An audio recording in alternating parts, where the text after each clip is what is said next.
Hello, everyone. Welcome back to my channel. Happy Tuesday. Happy Tuesday. How are you good folks doing? Good folks of the algorithm. I am back. I know you see a little different. My camera was acting wanky today, and I still wanted to give you the content. So I was like, you know what? I'm just going to use my FaceTime on my computer camera to do this. So I hope you don't mind. As you can see, even with this, you can tell that I don't use filters. I still look the same. There's nothing different. This is all me. And I just hope that everyone is having a lovely, lovely Tuesday. And before we started off, happy Veterans Day. Happy Veterans Day for my fellow soldiers, airmen, Marines, and Navy, my brothers and sisters in arms. Happy Veterans Day. I hope you're eating hearty. I hope your stomachs are full. I hope you're enjoying your time with your family members. Shout out to you. Shout out to you. Enjoy your day. Enjoy your day. I had my nice little free meal at Applebee's and I enjoyed it. I enjoyed it. So shout out to everyone. Shout out to everyone. So let me go ahead and welcome the few people that came in first. As always, Miss Joanne, thank you so much for coming in, sis. I truly, truly appreciate you. Happy Tuesday for you. Thank you so much, Miss Sweetheart. Thank you for coming in. Happy Tuesday to you, dear. And let's see, Turkey, how are you, sir? Happy Tuesday to you. Happy Tuesday. Thank you for stopping by. I truly appreciate it. Truly appreciate it. Oh, thank you so much, Turkey. Thank you very much. Happy Veterans Day to you. Thank you very much. Appreciate it. Appreciate it. Oh, thank you so much, Miss Joanna. That is a nice compliment. Thank you. I appreciate you. I appreciate you. Oh, yeah. Yeah, when I put my hair up in a ponytail, I just look like a little kid. When I went in to go get my meal, they was like, "Oh, you serve?" I was like, "Yeah." They was like, "Oh, you just joined? You've been in for 3 years?" I said, "I'm about to retire." They said, "How old are you?" They said, "How old are you?" I said, "Look, I'm a grown woman. I'm in my 40s." Look, they was like, "No, you're not." They was acting hysterical, but it was fun. It was cute. It's cute to have that. Thank you so much, Miss Sweetheart. I truly appreciate you. Thank you so much. Thank you, thank you, thank you. Oh, hi, Neil. Happy Veterans Day to you too, sir. Thank you so much for stopping by. Happy Tuesday. I hope you had a great day, sir. I hope you had a great, great day. And shout out to Texas. You're from Texas. Awesome, awesome, awesome, awesome. And hello, Scarlett. How are you? Happy Tuesday. Happy Tuesday to you, dear. Truly appreciate it. Jared, thank you so much. I appreciate your compliment. Happy Tuesday to you, sir. Happy Tuesday. All right, good folks. I have 3 new cases for you. So if you could just do me a favor, go ahead and hit the like button or you can hit the down button. It doesn't matter. It definitely helps the channel. Please share this out with anyone who likes this type of immersive type of commentary. And if you have any cases that you would like me to review on this channel, at the end of the live stream, you can go ahead and put it in the comment section. I look at all my comments. I heart them. And I really do truly appreciate them when people do send me messages and stuff like that. I truly appreciate it. Truly, truly appreciate it. Turkey said, "Got that young face. I'm nearly full and came." Oh my God. I get carded everywhere I go, Turkey. Everywhere I go. Then nobody believes I'm 40. That's just this is ridiculous. Thank you so much. I truly appreciate you, Nell. Thank you so much for the compliment. Truly, truly appreciate you. All right. Let's see. Oh, he said, "Where am I?" I'm upstate. Upstate New York, not Texas. Upstate. Hey, King Kamikaze, how are you? Happy Tuesday to you, sir. And shout out to you. Happy Veterans Day. I hope you're enjoying the holiday. I hope everyone is enjoying the holiday. You know, even if you're not in the service, you still can enjoy it with your loved ones. So I really hope that everybody is enjoying the holiday. All right. So the first case that I have for you, good folks, today is about a woman named Kelly. So a woman named Kelly discovers that her roommate is a killer. I thought it was very interesting because in the beginning of the video, it starts off as somewhat of like a police cam. So I guess we get a little insight of what happened when they kind of get to the point where maybe the roommate did something that they wasn't supposed to do. All right, so let me go ahead and pull this. Hey, Bama, how are you, sweetheart? Happy Tuesday to you. How are you, good sir? I hope everything is well with you. He said black don't crack. Well, black don't crack as long as you taking care of it. You know what I'm saying? As long as you taking care of it, then you be all right. You'll be all right. But if you're not, it's gonna crack like everybody else. All right, let me go ahead and pull the screen up, and I hope you can see it, guys. So here we go. Police responded to reports of gunfire in a Target parking lot. When they arrived on scene, they found the body of 25-year-old Heather Strube lying on the ground in front of her vehicle. Her 2-year-old, who had witnessed his mother being killed, was unharmed, sitting in a car seat. The police immediately checked the surveillance cameras attached to Target. The video showed the child's father, Stephen Strube, dropping off their son to his ex-wife because they both had shared custody of the child. After giving the child to Heather, Stephen is seen driving away in his green van. Less than 3 minutes later, a figure is seen walking from behind the Target and towards Heather. After the shooting, the unknown person walks back the way they came and disappeared out of sight. Investigators did notice that the suspect had a very unusual way they walked, but that was the only information they got from the videos. Several eyewitnesses who claimed to have seen what happened were interviewed. And then we were just sitting here, and I had saw this dude. I mean, he was a weird looking dude, you know, you could tell. He had a... All right, first time you saw him, tell me where he was. He was like, just walking around the parking lot, you know what I'm saying? And he was just walking, and he just looked funny, you know? He looked like he was up to no good. He had like a, you know what I'm saying, like a white person with big old poofy hair like that. Right. He had hair like that. He was white. Okay. I just saw him walking around, really, just walking around, and I told my girlfriend, I was like, look at that dude's hair, you know? I was making fun of his hair. Did you ever see a green minivan over here? No, see, I never saw that minivan. Okay. Everyone else saw it. But then I turned back, and we were just talking, right? And I just heard the gunshot.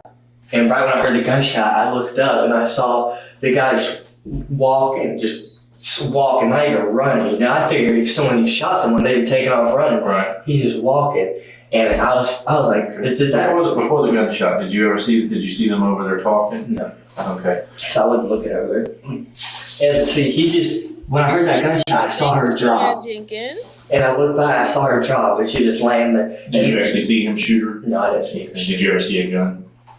I saw him putting something back into his laptop. Like, he had this, like, a one-strap laptop bag. Right. I saw him putting something back in there while he was walking this way. Okay. And my girlfriend was like, go. So I slammed into reverse and went this way. Were y'all in the same car? Yeah. Okay. He had a mustache. It looked like to me he had a mustache, but it looked like it was fake, you know? Right. But anything about the way he walked or anything? Are you sure it was a guy? It could have been a girl? no, it was a dude. Okay. Anything funny about the way he walked? I mean, I thought it was funny that he was just strolling away, you know? He was just a regular... Anything like with a limp or No. anything that stood out? No, sir. Any tattoos? No, sir. Any jewelry, rings, piercings? Not that I saw. Me and my boyfriend were talking, and then I just heard a shot, and I didn't know what it was. I thought it came from like far away, and then I turned around, and there was a lady laying on the ground, and there was a guy with a laptop bag walking towards us. Now, you pretty sure it was a laptop bag? Yeah, it looked like a big laptop bag, and it was like folded in half, and like the gun was in between the two halves. And he was just walking like this, and just walked away. Okay. It was walking towards us. Remember what he looked like? The only thing that I noticed was the black, like, kind of wavy wig. Okay. It did not look like the picture. The picture was like all straight. It didn't look like that. It just looked like a bunch of waves. I saw the wig. It looked really fake. It was like really shiny. It was wavy, but it was short. It was definitely a wig, though. Definitely. Okay. Definitely a wig. There's no way that hair was real. I saw the person's arms. They were like bare. They weren't really hairy. And that's what I noticed. I thought that was kind of weird. But, I mean, that's it. I don't know what that would be. Okay. And did you notice anything else that drew your attention, like the way the person walked? It was kind of like I wouldn't say like a waddle. It was just kind of weird. Weird how he was walking. So they had a distinctive walk. Yeah. Right. It was just weird. Is there any way possible that this person could have been a woman? I mean, there's a possibility, but at the time it wasn't going through my head because I didn't really see the person's face. Thanks to the eyewitnesses, investigators were able to draw a sketch of the killer. It became very evident that the killer wore a wig and a fake mustache. One of the witnesses told police that they saw the shooter leaving in a pickup truck. Because their prime suspect was Heather's ex-husband, Stephen, the police brought the witnesses to Stephen's home, where he lived with his mother, Joanna Hayes. Okay, so the way how this is sounding off the bat, it sounded like it was like some sort of hit, some sort of vendetta. The person had a whole disguise. They made sure that it was in a public area, so it was somewhat type of frantic. People was trying to, I guess, more like, get cover instead of actually looking to see who was actually shooting and everything. With the sketch, it did kind of look like it could possibly be a woman because this person was in whole, like a wig, fake mustache or so. And then even that little video that they just showed, it looked like a woman walking to the car. It didn't look like an actual guy. But so far, they're going to go and check out the ex-husband, see if he had any involvement in it.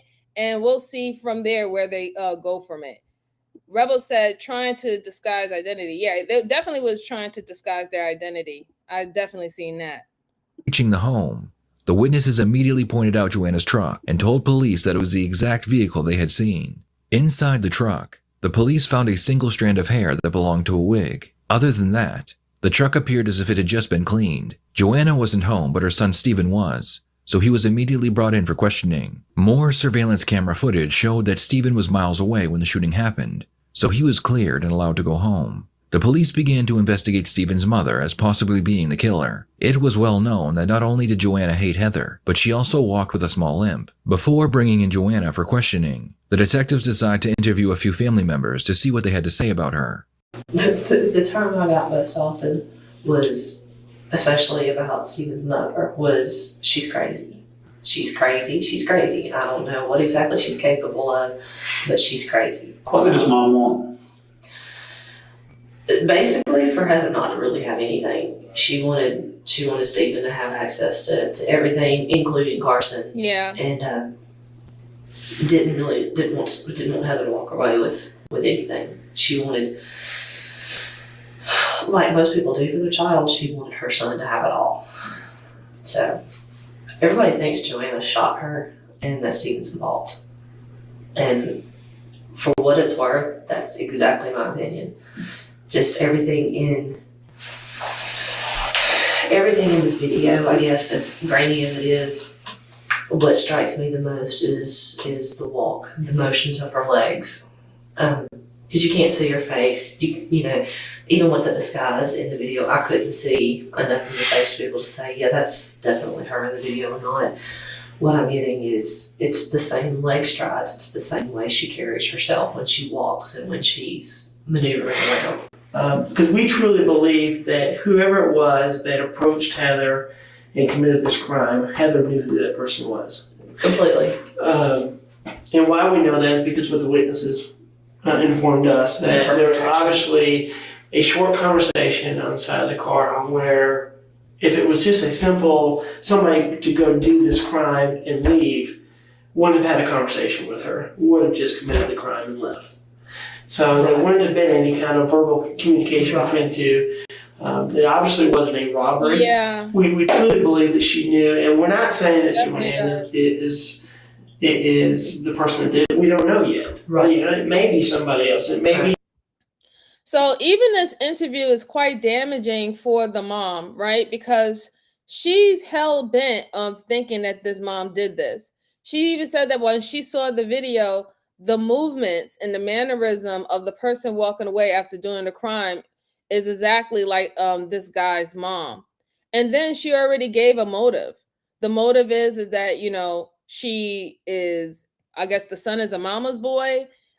She built her whole life around having her son and being in everything that he did. And she didn't like Heather. She didn't like Heather at all. So when they split up, she wanted her son to have everything and, and cut ties. And if she felt that Heather might have creeped back in or she might put him at a disadvantage after separating, she wasn't down with that. That's a very strong, statement. And for her to be very confident in it. I am taking note to her mannerisms as well. She has her legs crossed, but we talked about this before, right? Women tends to cross their legs, so we can't necessarily look at that as being forthcoming. It's easier to say that with a man because men don't normally cross their legs. But I am looking at her hand gesture, the way how she is holding her hands is kind of giving her a coping type of mechanism while she's explaining herself and why she believed that this guy's mom is possibly the one who have done it. But yeah, we're gonna see a little bit more. I mean, like I said, this is very damaging to the mom. When they eventually bring down the mom, we'll see where she was. We'll see if she had an alibi. We'll see. But so far, not too good. Rebel said this mom sounds really cray cray. Yeah, she just seems like she's kind of possessive, and especially even with her son. But she also stated that she also think that her son was involved. That could be a possibility, right? I mean, he might have told his mom what was going on with Heather, and she's getting on his nerves. She's making trouble for him. She already doesn't like him. He could have some dealings with it, but we'll see. We'll definitely see. Turkey said, yeah, she sounds like she has no doubt. Yeah, she does. She sounds like she has no doubt in her mind. She's not even flinching and everything like that. Like I said, outside of her hands, I'm not seeing anything that doesn't look, truthful, not truthful or fabricated. So who knows? Hey, Kev, how are you? Happy Tuesday. Happy Tuesday. Hope everything's well. Let's go on. Somebody that we just don't have those pieces yet. I mean, I could see Steven doing it. I could see his mother hiring someone to do it. Why his mother? Because she is very, very extremely vindictive. When the divorce happened, she had gone through everything of Heather's, gone and gotten passwords for her bank account and all kind of stuff, and gotten all kind of information trying to stack stuff against Heather. And Steven's attorney basically fired Steven and said that Steven and his mother were crazy. But according to all the witnesses in the parking lot, it couldn't have been her ex. It couldn't have been Steven. He was in the parking lot. The suspect was in the parking lot at the same time, kind of milling around. There's no way Steven leaves and then the suspect approaches. Do you honestly think that you have the capability of paying someone to go out and kill somebody? Very much. Why? Is she a mean person? Yeah. Do you think she'd be personally capable of doing something like this? Yeah. Why? Because she has done everything she can vindictively to try to Absolutely make Heather not have Carson, and did everything she could trying to pin stuff on Heather to make things go Steven's way to take Carson. The detectives decide it's time to interview Joanna, so they ask her to come in and answer some questions. The interview begins.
I'm sitting up here talking on mute. I'm so sorry, guy. I'm so sorry. So I was just saying that pretty much those two witnesses or friends of the family, they gave out very damaging statements on Heather and how she not on Heather, on Joanne, and how she felt about Heather. They definitely put in a motive. They definitely said that she would possibly do that because she loathed Heather. They definitely put out the motive that she would do that because she wanted her son to have full custody of their child. They didn't want her to have child support or anything of that sort. So it makes sense that they're bringing Joanne now, since those were two very damaging statements from these close friends of the family. So we're going to go ahead and look at Joanne's interrogation. And I'm sorry, guys. I'm so sorry. Hi, Heather. How are you? How are you? Sorry about that. Hey, Yuri. Sorry about that. I had it on mute. My apologies. My apologies. We'll go ahead and go on. Then Joanna does her best to appear calm, but it doesn't last very long. Eventually, the detectives will bring out the surveillance camera footage, show it to Joanna, and accuse her of murder. Where are you at on Saturday? Was you home or somewhere else? Saturday before the murder happened. Luthersville. You was in Luthersville on Saturday? Got off, we went down to the country Saturday. To Luthersville? To Luthersville. To your father's house or? To my parents' house. And then we were back and forth between their house and the rental. Okay, what time did you get down there? I have no idea. Yeah, none at all? I think it was about 7:15-ish. I don't know. Because like I said, I don't wear a watch. There's no. If I told you I can put you down there, it's almost 8 o'clock. I don't think it was that late. Because I know my parents get home from church by then. 8:30. They get home by 8:30. Thank you, Heather. I don't know. If somebody was to ask me, did each of them do something wrong in the marriage? Yes, they both did. Were they both devastating to the marriage? Yes, both of them were. I asked them both to go to counseling. Did you know that the divorce was not final yet? I have no idea. I know they signed the paperwork. I don't know where it's at. Okay, did you think it was final or not final? I have no idea. Okay. I don't ask. I don't, like I said, I have eyes down as much as I possibly Completely can. non-committal? Like I said, it's what the two of them do is. Okay, so yeah, her mannerisms is not the best. And the simple fact that she's trying to play it out that she was a not involved type of mother, but two people have already confirmed that you was all in the mix of their marriage. You didn't like Heather. The whole divorce thing was very toxic. And that you were actually trying to find things to pin on Heather so she would lose custody of her I guess the children that they share with each other, or any alimony that might have been paid out or whatever. You were very involved. So you're saying something completely opposite than what two people have expressed about your character and how you felt about Heather. And then on top of it, her mannerisms is, at first it was a little bit more forthcoming. Now it seemed like she's in storytelling mode. That's what I'm definitely getting from her. Like I said, we can't really go off the basis of her legs being crossed because women cross their legs. That's just a natural thing that we do. However, leaning very over on the table and stuff like that, yeah, that's a little, Let's see. Jared said, you did it. Aha, I knew it. Where were you? Aha, perfect interrogation text. Hey, Jared, how are you? Happy Tuesday. Happy Tuesday. Let's go on. None of my business, sort of like him and Stacy. What the two of them do is none of my business. I don't want to know. When's the last time you saw Heather? Oh my gosh. Last time Carson was sick. You knew that they exchanged you at Target 6 o'clock every other weekend? No, sir. You didn't know that? No. Where'd you think they did it at? Last I knew, they were supposed to be doing it at Flowers of Old Town. I knew they had exchanged him at Calvary Chapel a couple of times. That's where I went with him the one time he exchanged. I knew they had done it at, I thought, the Walmart near our house once before. He was saying something about she having a gambling problem. Yes, she did. I offered the detectives. I would like to see that. I wasn't over there, but I would like to see that. How much we're talking? I don't know the full extent of it because Stephen was denied access to part of the records because her and her mother hold joint credit cards. But during one of the moves that Stephen and Heather made, some jewelry disappeared that Stephen looked for quite earnestly. Was never his jewelry or his class ring, which was a very expensive class ring we purchased for him when he graduated, never was recovered. The other thing was an engagement ring that her father had given her mother, was never recovered. And some of the entry fees she was paying were $7,000, $8,000 entry fees for online gambling. Her mother does the same thing. So this is where this is why I like the detectives, and I even like how the detectives are moving in this case, because she started off and she said that she does not get into their business. They're two grown adults. They decided to marry each other. They decided to divorce and everything.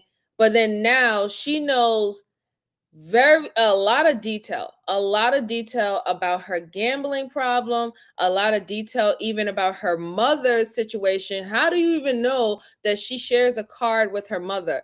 That type of information means that you're more involved than you actually, played it off in the beginning to be. You said that you was more handoffish, but no, you're not handoffish at all. You know too much information.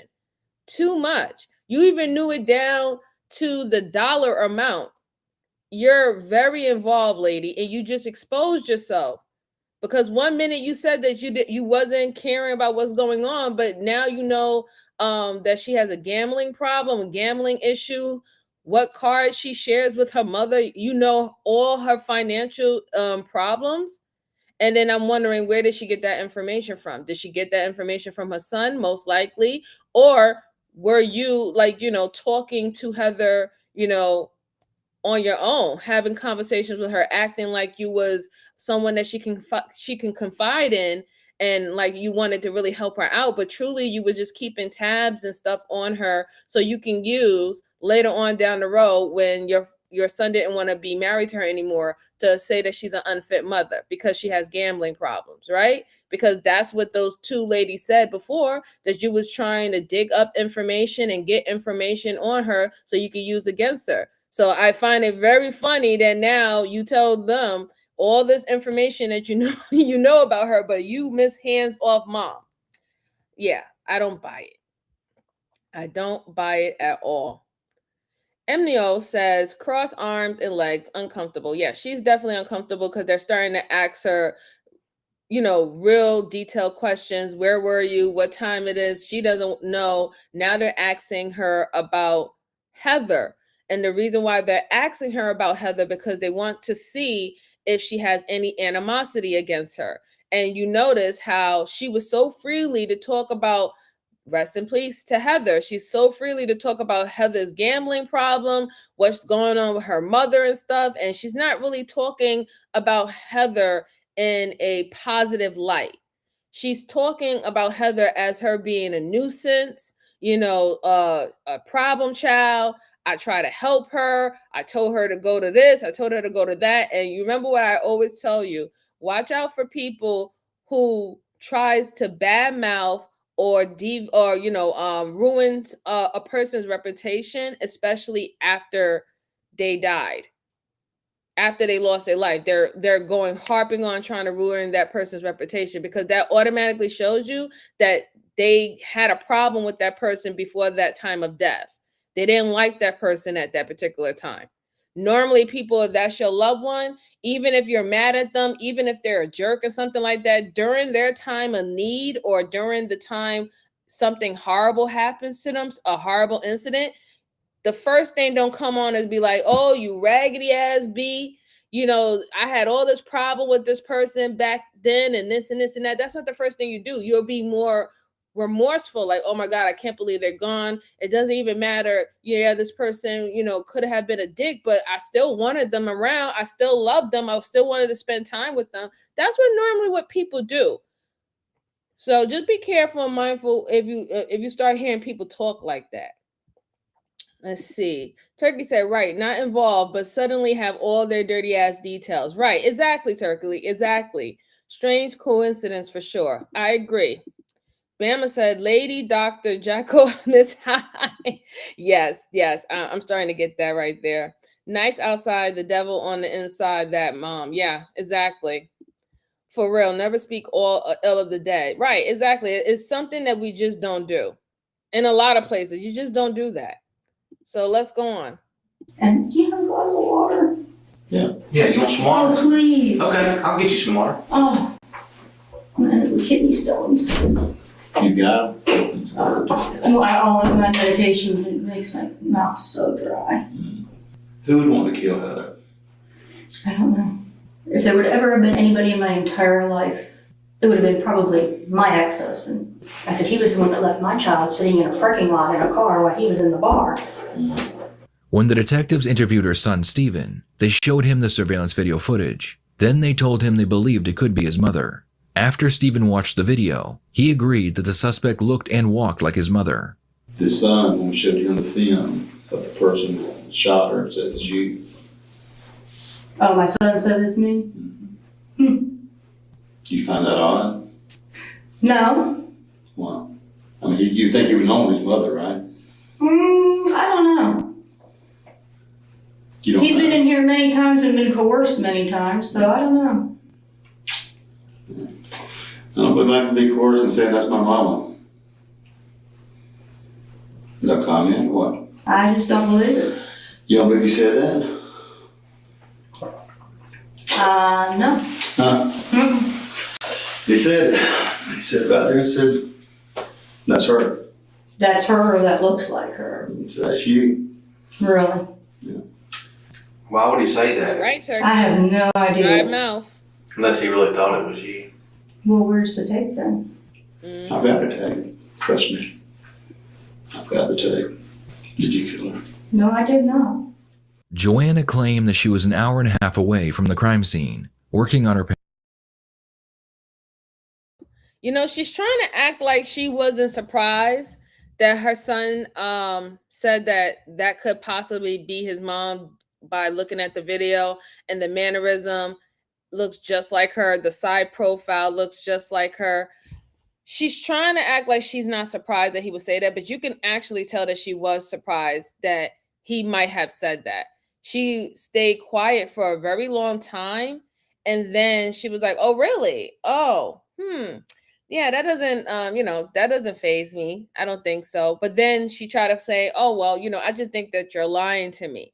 Because in her mind, she's like, "I'm doing this for you. Why would he rat me out and get me out like that?"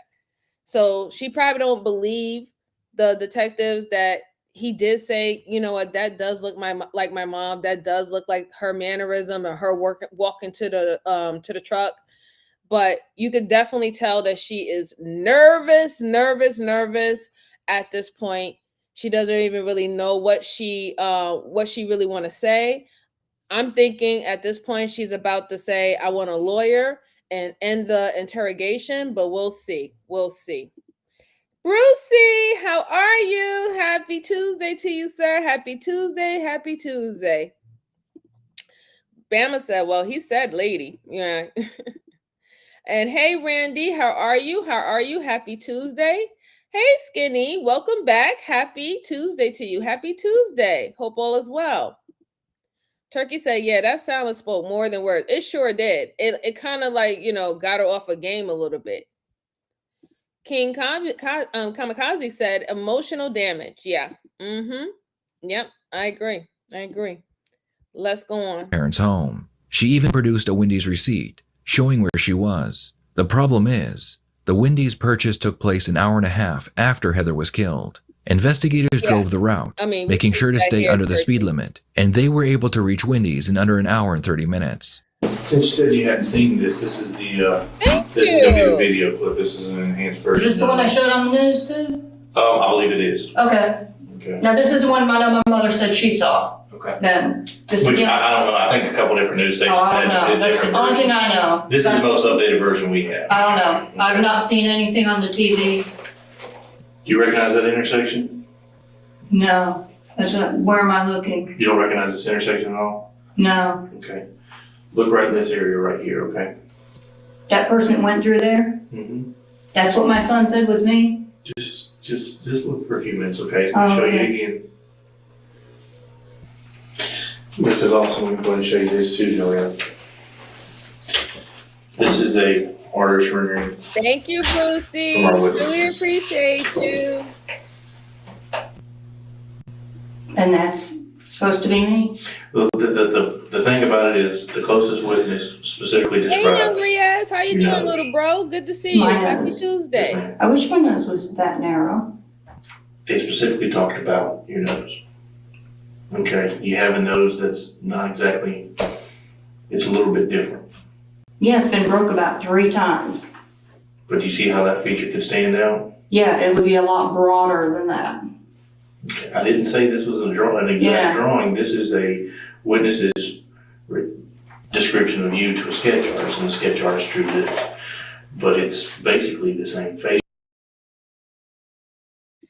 Dang, that was crazy, wasn't it?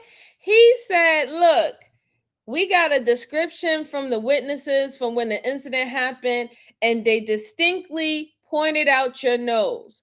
Your nose is very unique because you know, I don't know if it has a bump or is a little crooked or something like that. She just admitted that she broke her nose 3 times, and I found that that's really crazy. That is really, really crazy. But that's, you know, that's something serious, right? Like if there's something distinctly different about her face, and that these eyewitnesses was able to let them know how your shape of your nose is, and it's exactly how your nose is right now. I mean, what is the chances? What is the coincidence that somebody ends up unaliving your daughter-in-law who has the same type of nose as you?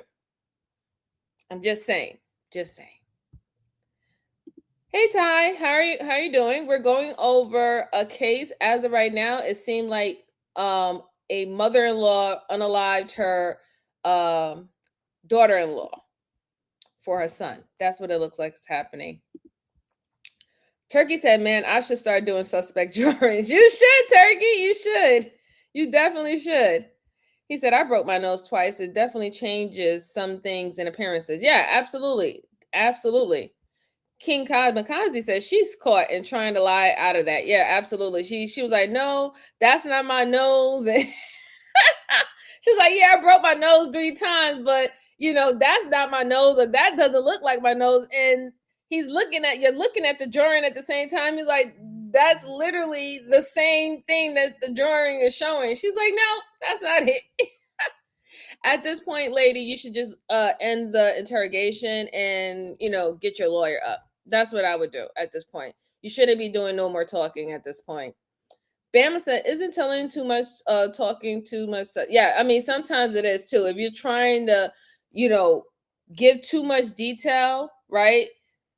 It is sus when you're trying to give too much detail, because you're in your mind, you're figuring out, what do I need to put here? What narrative do I need to put here to make everything, you know, smooth and make it be believable? So, you know, detectives, they watch out for things like that. But then you also have to take into consideration that some people, they just start having word vomit when they get anxiety or they get anxious, and that can also happen too, you know. But I think it's what you're talking about, Bama. I definitely do. You know, your boy is a bit of an artist. Snap.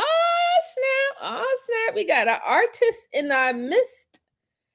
Yuri says, trying to appear so calm, but her voice is super hyper. Yeah, she's trying, but you could tell that she's anxious now.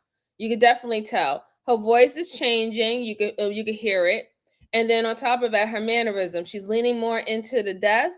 She has her hand on her head. Sometimes that's a soothing tactic to do.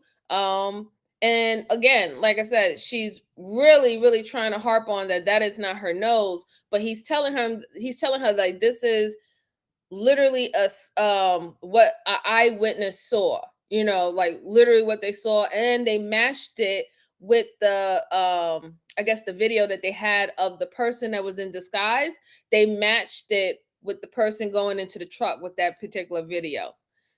But let's see if she's gonna get out of this. Let's see if it was her. Maybe, who knows? It could be her son. But she gave a receipt. That's the one thing too. She gave a receipt. I wonder where she got that receipt from. I want to know what time it was, and if it was like I guess wherever receipt of fast food restaurant that she went.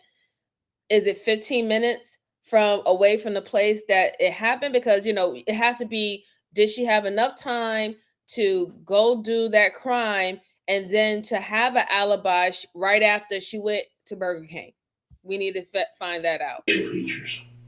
The same jawline, the same chin, same nose. I just don't see it. Okay. Well, here's the problem. Okay. Okay. Your son did, your husband did. Yeah, I was really? nervous too. I don't think so. Okay. I'd be happy to show you that they did. Okay? And let me tell you another problem. We talked to your husband, Mm-hmm. okay? We know you're not being honest with us about everything. Let me tell you, now's the time. Now is the time. I don't think so.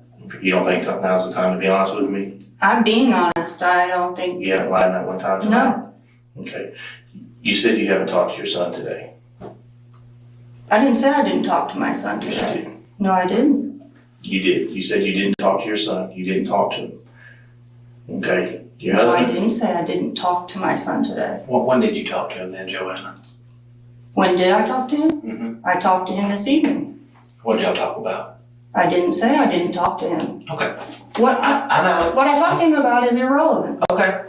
Okay, but you're saying you did talk to him. But like I said, what I said to him is irrelevant. Okay.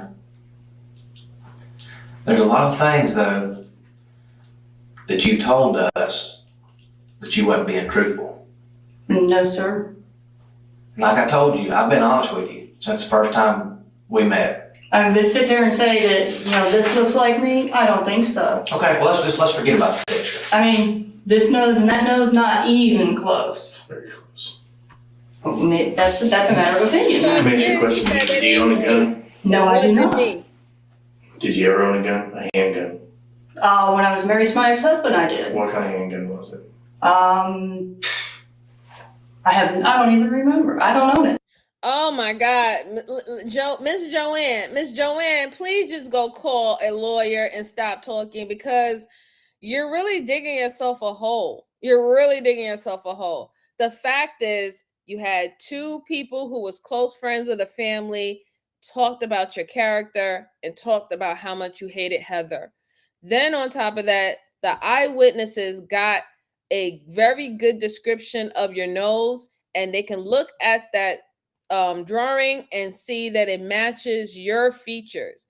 Then they already had talked to your husband. So whatever information that your husband said was probably quite damaging.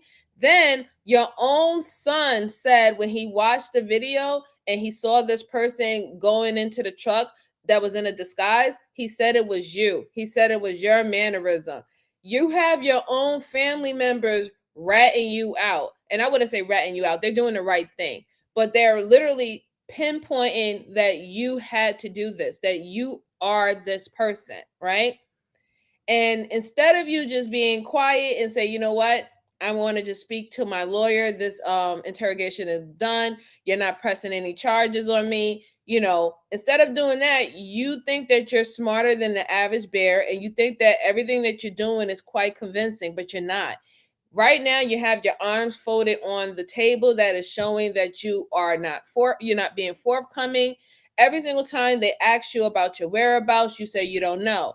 They ask you about a gun that you got from your ex-husband. You have this gun, that you left that marriage with the gun. But now when they ask you what type of gun it is, you say you don't know what type of gun it is. Now you're going to say that you don't even know where the gun is.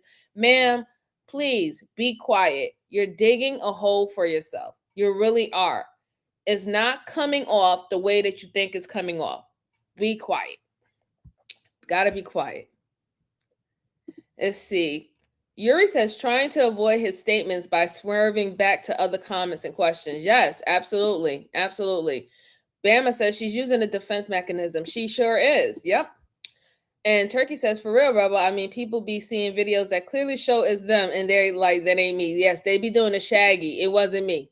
They be doing the shaggy. They be like, it wasn't me. No, I know that nope, it wasn't me. Nope. And then now, if y'all really think about it, is it going to get worse now? Because we got AI. AI is like literally making videos of people, or even making fake people that doesn't even exist. And it looks so realistic. We got a problem on our hands, guys. We got a problem on our hands with AI. All right, thank you so much, Brucey. I appreciate it. So Brucey says, chat, this channel does not know color, no disrespect to our beautiful host. Or awesome chat will be tolerated. You will be shown the door. Be respectful and we won't have a problem. Amen. Thank you so much, Brucey. We are here to have a good time for a short time and to come back again. And everybody is welcome and everybody is respected here. Everyone. Not just only certain people. Everyone is respected here. All right. I wasn't going to say anything. Okay. Self-snitching. Yeah, she is. She's definitely self-snitching. Jose said never talk to the cops. We try to tell them, but people want to talk. People want to express themselves. Yes, Shaggy. It wasn't me. Yes, old school, Bama boy, old school. Let's go on. It wasn't even mine, so no, I actually didn't know that. My ex-husband owned the handgun. You don't know what kind of gun it was? I That didn't get was it in the so divorce, no, sir. timely. I said it Because your wasn't me. husband She told us said that it you wasn't don't even know mine. He doesn't know where it is. Right after we got divorced. His father-in-law has it. Whose father-in-law? My ex-father-in-law. So I said it belonged to my ex-husband, not me. Go ask him. He's the one who purchased it, not me. Let me tell you what the biggest problem is. It's not that you told us It a couple definitely lies is. tonight. Now you're kind of recanting. That's fine. And I'm not it's recanting. It's not that I have your son never picked owned one. you out of the video, and it's not that your husband said it looked like you. It's not all that. Here's the biggest problem. Okay, we got an eyewitness that put this person in a truck in the rear of the parking lot just prior to the That is homicide. true. Picked your truck Absolutely. out, said it was that specific truck. We know you were in that truck. We also know you lied to us about your alibi. Okay, we also know the timeline, how long it takes to get from point A to point B. Point A is the target area. Okay, we also know how long it takes to get down to Wendy's at 719. Okay, things aren't adding up. Things aren't adding up. You want to ride it with me? We'll drive it from my house to Wendy's. We have. You know how hard it is to clean blood out of a carpet in a vehicle? I have no blood in a carpet. It's hard to do that. I have no reason to have to clean blood out of a carpet in a vehicle. And if you find blood in it, it would be mine. There's only a limited number of people who knew about the meeting location. We know from talking to the witnesses that the person who killed Heather knew her. We know that. What would I have to gain by it? You tell me. I would be the least person to have to gain anything You by it. have Carson every day. No, I wouldn't. Why would I have Carson every day? He'd be in your life. What would the point of that be? We moved from that house. We're planning on moving to Yeah. Arizona in a couple of years. Yes, What would you do? Carson wouldn't be with Heather anymore.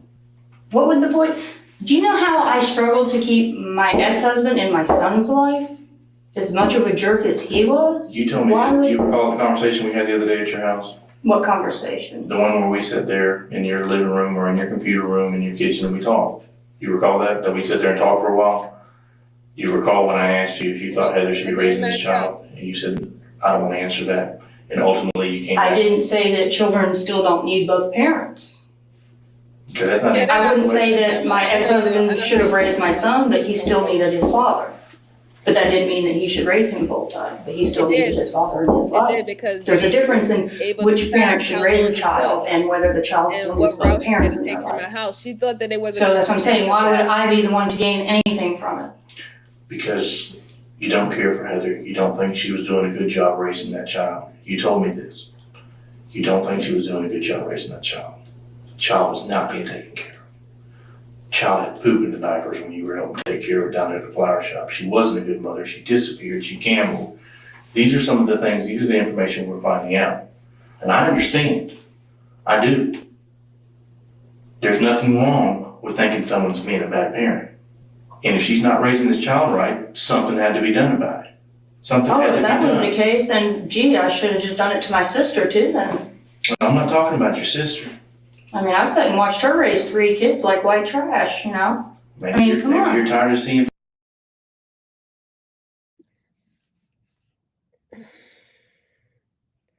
That hurt my head a little bit. That is not a good statement. What makes you think by saying, well, if that's the case, I should have off my sister then because she wasn't taking care of her kid? Like, no, that doesn't make it any better because you know why? Because it means that you're just showing, okay, that's your sister. You wouldn't harm your sister, but you didn't have no problem harming Heather. So you're just showing bias, right? And with that statement, you're showing that you would off someone. The first thing that someone who is innocent would say, I would never do that to anyone, let alone would I do that to Heather. She is my grandchild's mother. Why would I want to hurt her? Why would I want to hurt my grandchild by taking her mother away? Yes, she's not perfect. Yes, she has issues, but she is still a part of this family.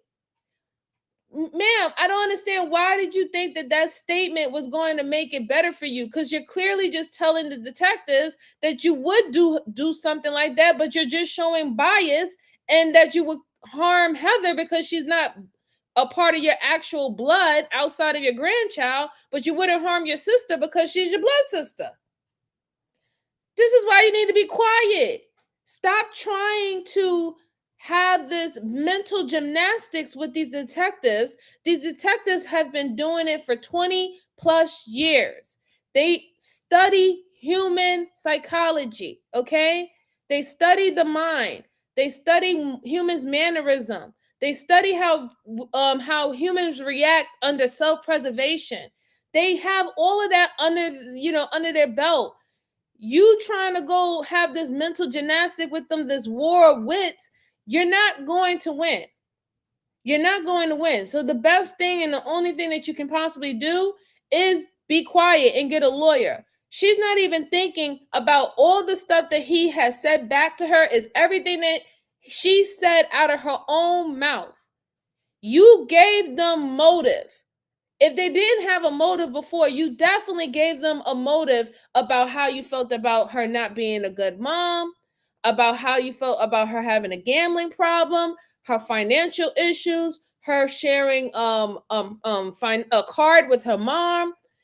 You gave them all this information. They wouldn't have had none of that information if you would have kept your mouth closed. But, you live and you learn, right?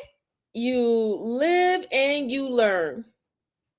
Let's see. Yuri says, stop talking, dummy. Ask for a lawyer. Right, exactly. I agree. Police are shady as shit sometimes. They could be. That's not what innocent people say. Absolutely. That's not what innocent people say. Did she just say I should have killed my sister? Yes, she did. She actually did. Yeah, I don't know what's wrong with this lady. I really don't. I don't know how she thought that was going to work for her. Man, terrible response. Yeah, it definitely is. Let's see. She didn't. Okay. Well, let's see. Oh, we have a hater. Bye, hater. Bye. Anyway, let's see. Kind of low self snitch there. Yeah, she did. She did. Thank you. All right. Turkey says she's gonna live and learn from prison. I agree. Turkey don't know. Don't you know we are in the age of the internet where self-snitching is the vibe? You know what? Self-snitching is definitely the vibe in 2025. Really can't even hold water. Can't keep nothing to themselves anymore. People not raise their children right. Something had to be done about it. Carson was not being taken care of. Heather was not a good mom. There's only a limited number of people who knew where the meeting was going to take place, what time it was going to take place. You left the house just before. In the video, it shows you going to the parking lot just before your son's minivan drives in there. It shows him leaving and then you walking away in the same direction. We had canines tracked back there. We have the people who say they saw your truck, a person with the wig and a mustache taking pictures in there looking for an escape route. We've got several pieces of video equipment that we're examining, trying to recover some deleted information off of. I understand that if something needed to be done about the way Heather was raising her child, your grandson, you care about your grandson, right? Well, of course. Of course. You want to make sure he's raised properly, right? Ultimately, that's not up to me. That's up to his father. But your opinion is you want to make sure that grandchild is raised right. I guess when you get your evidence and whatever you think you're gonna find in my truck. I don't know, Brucey. Let me know. I'll text her and see where she's Oh, at. you're still implicating that I did it. Oh. All the fingers are pointing your way. You're the only one that fits the description. Your truck was seen in the area. Yeah, you keep saying my truck, it's the only truck like this in the whole entire area. You know what? I was at the Walmart yesterday, the day before yesterday, and I actually had to take a double look around because there was actually one with a handicap tag sitting on it in Forsyth County. I'm not disagreeing Imagine that. I'm not disagreeing with you. There is more than one of those trucks out there. You're one of the few people who knew about the meeting location. You're one of the few people who knew what time. And you have the same truck. I mean, these are not coincidences. And you keep saying someone was there taking video wig and a pictures on mustache. Saturday. Yes, Guess she did. what? She had I a wig, wasn't a whole there. wig and a So, mustache. I was right. It was Sunday. It was Sunday just prior to the homicide. I was at home all day Sunday. Okay. We've talked to people. We have timelines. We know what we're coming with here. Oh, now you're saying that I wasn't home Sunday either? No, I'm not saying you were home Sunday. Aren't You're not they? listening to me. You're putting words in my They mouth. really are. Well, you're saying someone was there Sunday taking pictures? Someone was there Sunday. We know that. We have a witness. We have a witness who described the truck to a T. There Sunday earlier taking pictures. Described this just prior to the homicide. Okay? These coincidences are starting, they're all starting to add up, and it's not looking good for you. I really wish this lady would stop talking. I really do. Like, the fact is that they did their due diligence. They didn't just focus on whatever evidence they got the day of the crime. They actually went back 2 days prior to see if you was around the area. They literally have you on surveillance, taking picture, and you were doing surveillance of the area so you know how to easily get away once it was done. You probably knew her schedule. I don't know if you unalived her at her job or something like that, but you knew that she was going to be there at a certain particular time. Then you knew there was supposed to be a drop off, and that's the funny thing too, because she dropped it off. She dropped off the child to the son, and as soon as the son left, then the truck with this person in a wig and a mustache came around and unalived Heather. You know, it's just crazy. All right, let me go ahead and pull this up a little more. Well, like I said, when you get your little blood and whatever you're gonna find in the truck, let me know. Until then. Okay. The detectives interview Joanna's husband next. He explains that at one point, Joanna owned a .38 caliber handgun, which was the same caliber of handgun used in the shooting. He also gives the detectives a trigger lock he recently found that he believes belonged to Joanna's handgun. Probably not, or you're not sure? I'm pretty sure that she would not. That, knowing her character and how strong-willed she is, I'm pretty sure that she would not tell me anything. Do you think the more time that passes, the more comfortable she feels in getting away with this? That's a good question. I don't know. And this particular lock, again, I just want to make sure I understand, does not belong to you. Does not belong to Stephen that you're aware Oh, of. I know it doesn't belong to Stephen. Stephen doesn't have any locks on anything. And the only gun that you've ever had in your home What's her gun? was that .38 Yes. that is missing. Yes. And then that .38 belonged to Joanna. Yes. And the last time you saw it was about 2 years ago. Yes. And after you told us that, Joanna told you that she told the police, say a lot of he said, she said, that she gave it back to her father-in-law. That's correct. But as far as you remember, the only gun that had a lock on it was the .38. Yes.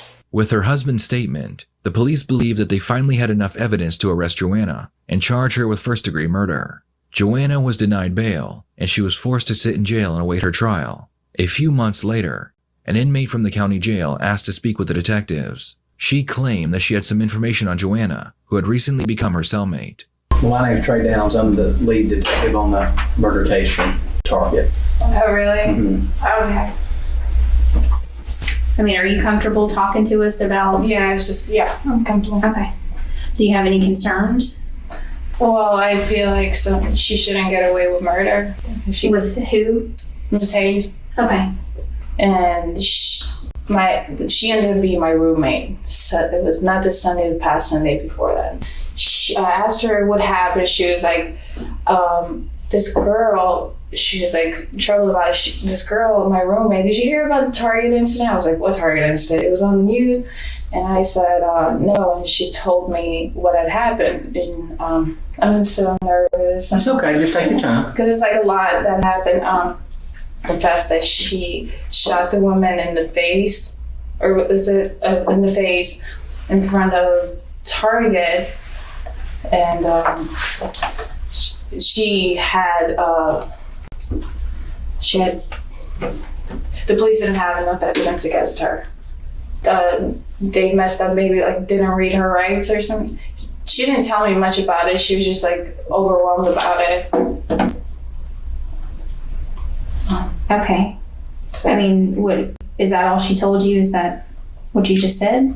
She told me that she had a discussion about her and her. I'm sorry, guys. I'm back. Miss Jalen, how are you, dear? They was asking for you. They was like, where is the chat council? What is going on here? It's good to see you, sis. It's good to see you. Yeah, well, this lady is a piece of work. She is a piece of work. I don't understand why she just didn't end the interrogation while she did. Because now it's just like everything is coming out, everything is falling, piece by piece, and now it's starting to make sense, and there's really nothing else that is going to help her. I mean, the only thing that will actually help her at this point is she had a accomplice, but we obviously see that she did it. She did this all by herself. Jay said, I wish I could sit in her mind and as she planned this out. This is like a daytime television drama plot. The old Law and Order. I used to love Law and Order. They still play those things sometimes. Yes, I did. I got a call. I apologize. Let's see. Thought I heard a vibrate. Yeah. No, I did get a call. My bad. All right. Not Miss J looking for her specs. Oh my goodness.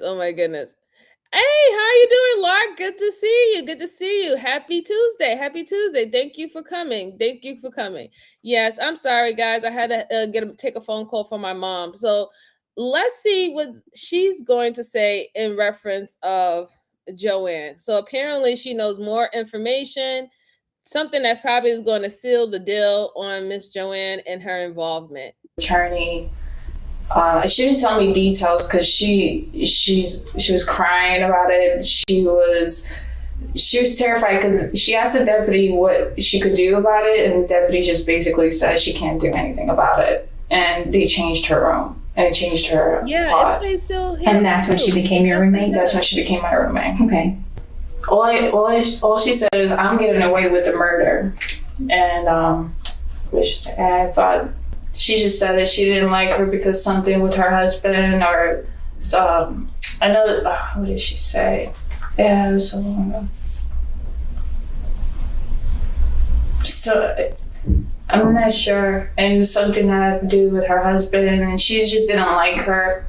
And that's why. Okay. Yeah, she was like, oh, that bitch deserved it. What else did she say? Excuse my language. No, that's fine. She was like, that bitch deserved it. And basically saying her family deserves it, and she was no good. But she thinks she's gonna get away with it. And I feel like somebody needed to know, because we didn't know who. Like I don't know who to talk to about it, or just. Oh my God, I'm not making any sense. Sorry. No, you are. You're making sense. She was just laughing about it, and she was cold about it, and she was like, haha, I'm gonna get away with it kind of attitude. In the end, Joanne. Oh my goodness.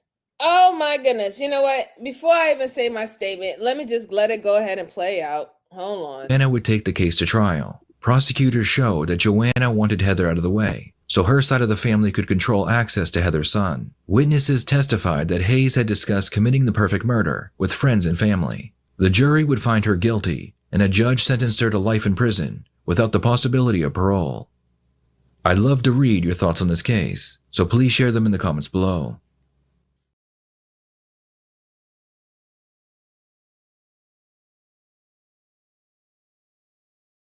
Okay, so this lady right here is She is cooked. Serve her right. I'm glad that she got life in prison. She told too much information, and then on top of that, she didn't even keep her mouth closed. Like, how are you going to be a criminal, but you running your mouth, and then you're telling your roommate everything that you did and that she deserved it. You didn't show any remorse. You didn't care. You had all these excuses why she shouldn't have been here, and you didn't even care about your grandchild. Now your grandchild don't have a mother. Whether how you felt about her, she wasn't a good wife, whether you thought that she was dropping the ball on your grandchild, that does not give you the right to take her life. It doesn't at all. And you went above and beyond. You went above and beyond to harm this lady, hurt this lady. You were strategic. You had a whole disguise. You planned it out 3 days prior, so that's premeditated too, right? It wasn't just a act of anger, it's this lady was a lot. She was definitely a lot. It's okay. Bama, thank you so much. Thank you so much for stopping by. Enjoy the rest of your night. Turkey said, "What a idiot." Yes, definitely. It says, yeah, we had it for years in CSI. Oh, okay. You had that for years? I love CSI too. She put bragging to people about it. Is just, yeah, like, how are you bragging to your roommate? And that doesn't, that, I don't know. That's just really dumb to me. Yuri says, she can't shut up, can she? Nope, she couldn't. She could not be quiet. Blows my mind. Yeah. The projection is strong with that one. Yes, definitely. Oh, you talk about one of your favorite shows. Oh, Leverage. Yeah, you know what? Leverage, and what was another Damages? Did you see the show Damages? I love Damages too. That was a good one too. She's bringing a bad feeling to the name. Yeah, I know, Joanne. It's all right. That's not you. You can't take that. All right, folks, I have another case for you. Go ahead and hit the like button for me as you're tuning in, just to stop by and say hi, or you can hit the down button. It doesn't matter. It helps the channel. Please share this out to anyone that you're interested in looking at these type of cases. The next one that I have for you, good folks, is about a killer husband. So a killer husband realizes his wife is still breathing. I find that very interesting. I wanted to look at it. I think we might get some peek at some police cam. So let me go ahead and share my screen, and here we go. Police department. Hello, help, Yes. please.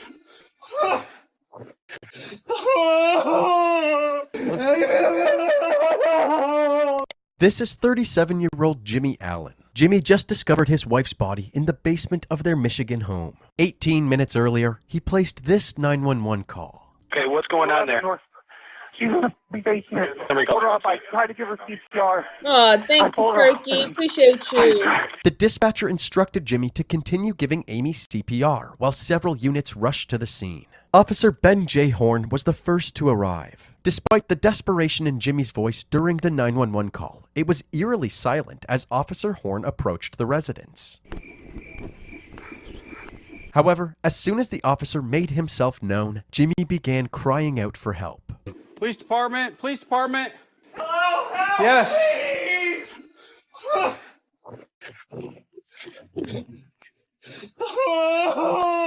Jimmy was found in the basement. Okay, I had to stop right there because that was very performative. Very performative. You didn't hear no screaming. I'm glad that he was, he was down there trying to give CPR when the cops actually walked down in the basement, but they got all the way in the house. I know they identified themselves. You didn't hear anything. You didn't hear nothing from him. Then when they got down closer, now all of a sudden he's like, "Please help!" Ah! It was very, very performative. I wouldn't even be surprised that he just started trying to do CPR as soon as he started saying, "Help, help," acting like he was doing it the whole entire time, because y'all heard it yourself. It was very quiet. At one point, they didn't even think no one was in the house.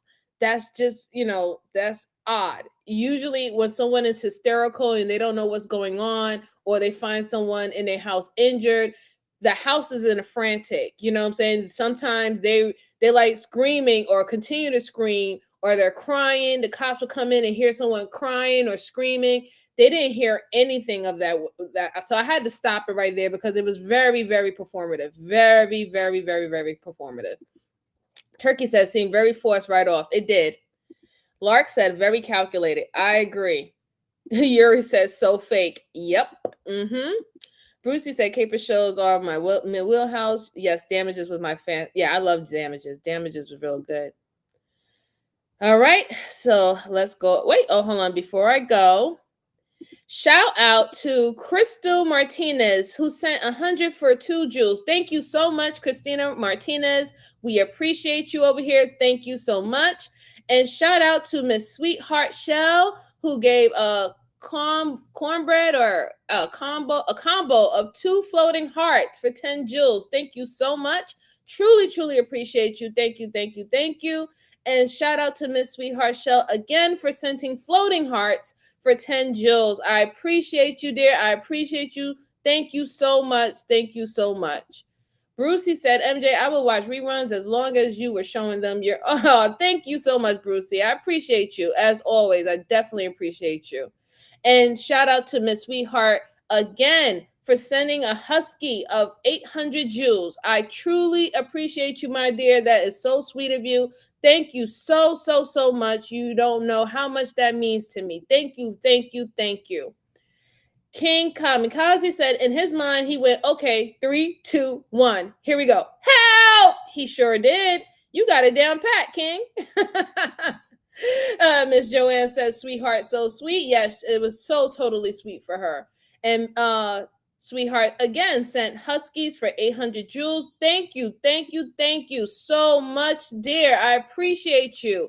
Sweetheart Shell again sent a corgi for 1,000 jewels. Thank you so much. I truly appreciate you. Oh my God, thank you so much for the love. I truly, truly appreciate you. You're wonderful. And again, thank you for sending a flower for 30 jewels, Miss Sweetheart. Shout out to Miss Sweetheart for being a wonderful supporter today. I appreciate you. I appreciate you. Thank you so, so much. It was so nice. And Krista Martinez, thank you so much, dear. Truly, truly appreciate you. I love you. I love you. I love you. Thank you so much, guys. MJ, have you been following what I watched during your hiatus? Oh, I know. What did you watch? What did you watch last week? What did you watch last week? And Yuri, thank you so much for becoming a new subscriber. Truly appreciate you. Welcome, welcome, welcome. You are most welcome here. Thank you so much. Thank you, thank you, thank you. All right. Let's see. Oh, okay. There's more. So when you put it up, Miss Boriqua, just let me know, okay? Because I would love to shout out everyone who has participated, supported, and thank you everyone who's just viewing in. You know, even your viewership is very important and special to me. You do not understand that. So thank you so much. Truly appreciate it. Truly, truly appreciate it. Yes, thank you, Skin E. Thank you so much for telling everyone thank you. Truly appreciate it. Y'all are such a great crowd. I truly appreciate all of you. All right, so let's hear him with his fake concern and fake CPR that he's trying to give on his wife. Sobbing over his unresponsive wife's body. As he grieved, he continued performing CPR. How long has she been down? Do you have any idea? Do you have any idea? Can't be more than about 20 minutes. Okay. Oddly enough, Amy didn't have any significant injuries, except for a very faint mark near her jugular. By 8:57 p.m., more officers arrived along with several EMTs. They piled into the basement to take over Jimmy's life-saving efforts. Now that Jimmy had a moment to process what was going on, he dramatically ripped his shirt off and broke down on the basement floor. He was able to quickly compose himself and continued to observe the EMTs aiding Amy. Jimmy alternated between complete composure and emotional outbursts several times. You want to come upstairs with me real quick? Okay. As you can see, Jimmy seemed calm as he walked up the basement stairs, but as he entered the kitchen, he unleashed his wrath onto an unsuspecting bowl of potato chips. The officers weren't sure what to make of this erratic behavior, especially since they had no clue what led up to the discovery. Okay, so here's the problem with his performative act, right? He's letting the cops know that he has anger management issues.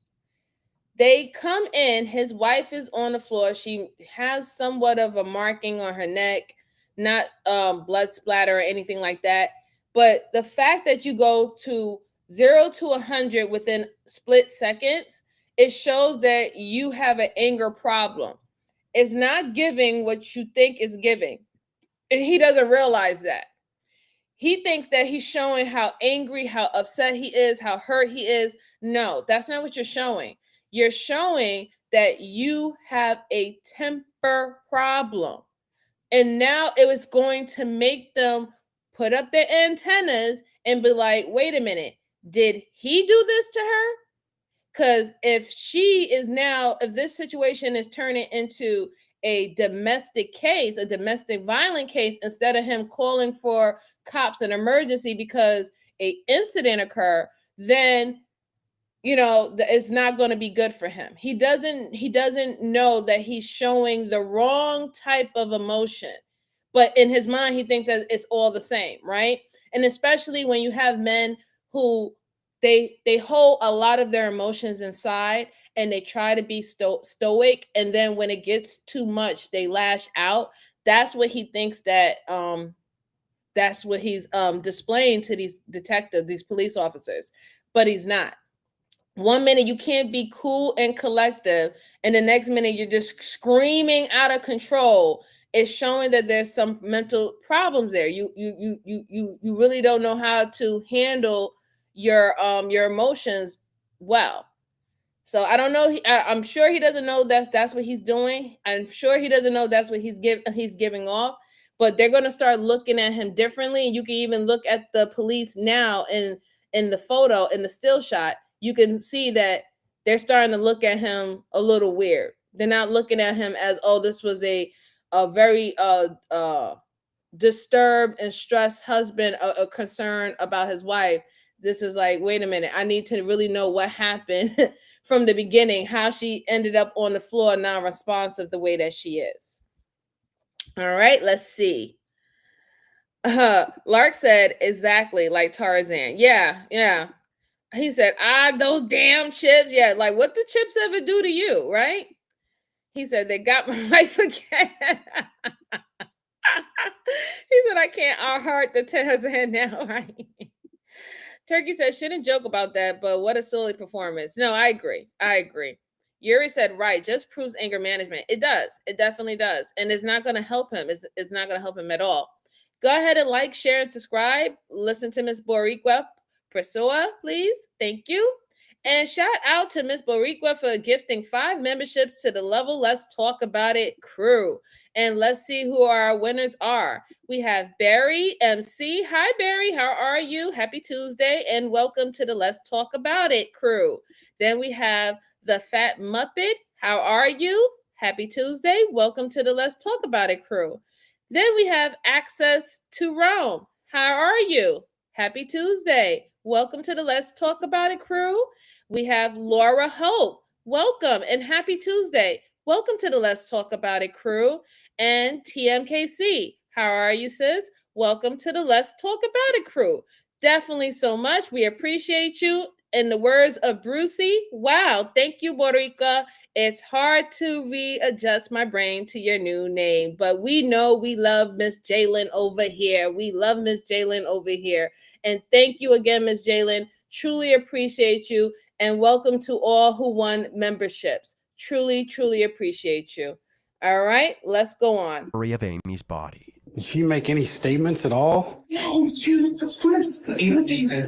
Jimmy gave the officers a quick summary of his and Amy's night. At around 6:30 p.m., the couple dropped their daughter and her friend off at a nearby high school football game and then headed downtown for some drinks. While at a bar, they got into an argument and Amy ended up walking home alone while Jimmy drove home in their car. When Amy got back home, the arguing continued, so he left her alone to cool off. He went upstairs and threw on the Jim Carrey film Ace Ventura. When it was time to pick up their daughter, he went to check on Amy again. Was I just irritated and I didn't hear anything, so I went back down and checked on her. Does Amy have a history of anything like this? Nothing in her background at all? Ever. Okay. The officers found it strange that Amy would escalate things to this degree out of nowhere. But nobody seemed as shocked as Jimmy. I'm hoping I wake up, dude. Unfortunately for Jimmy, this was a nightmare that he wouldn't be waking up from. But suddenly, an EMT emerged from the basement with a glimmer of hope.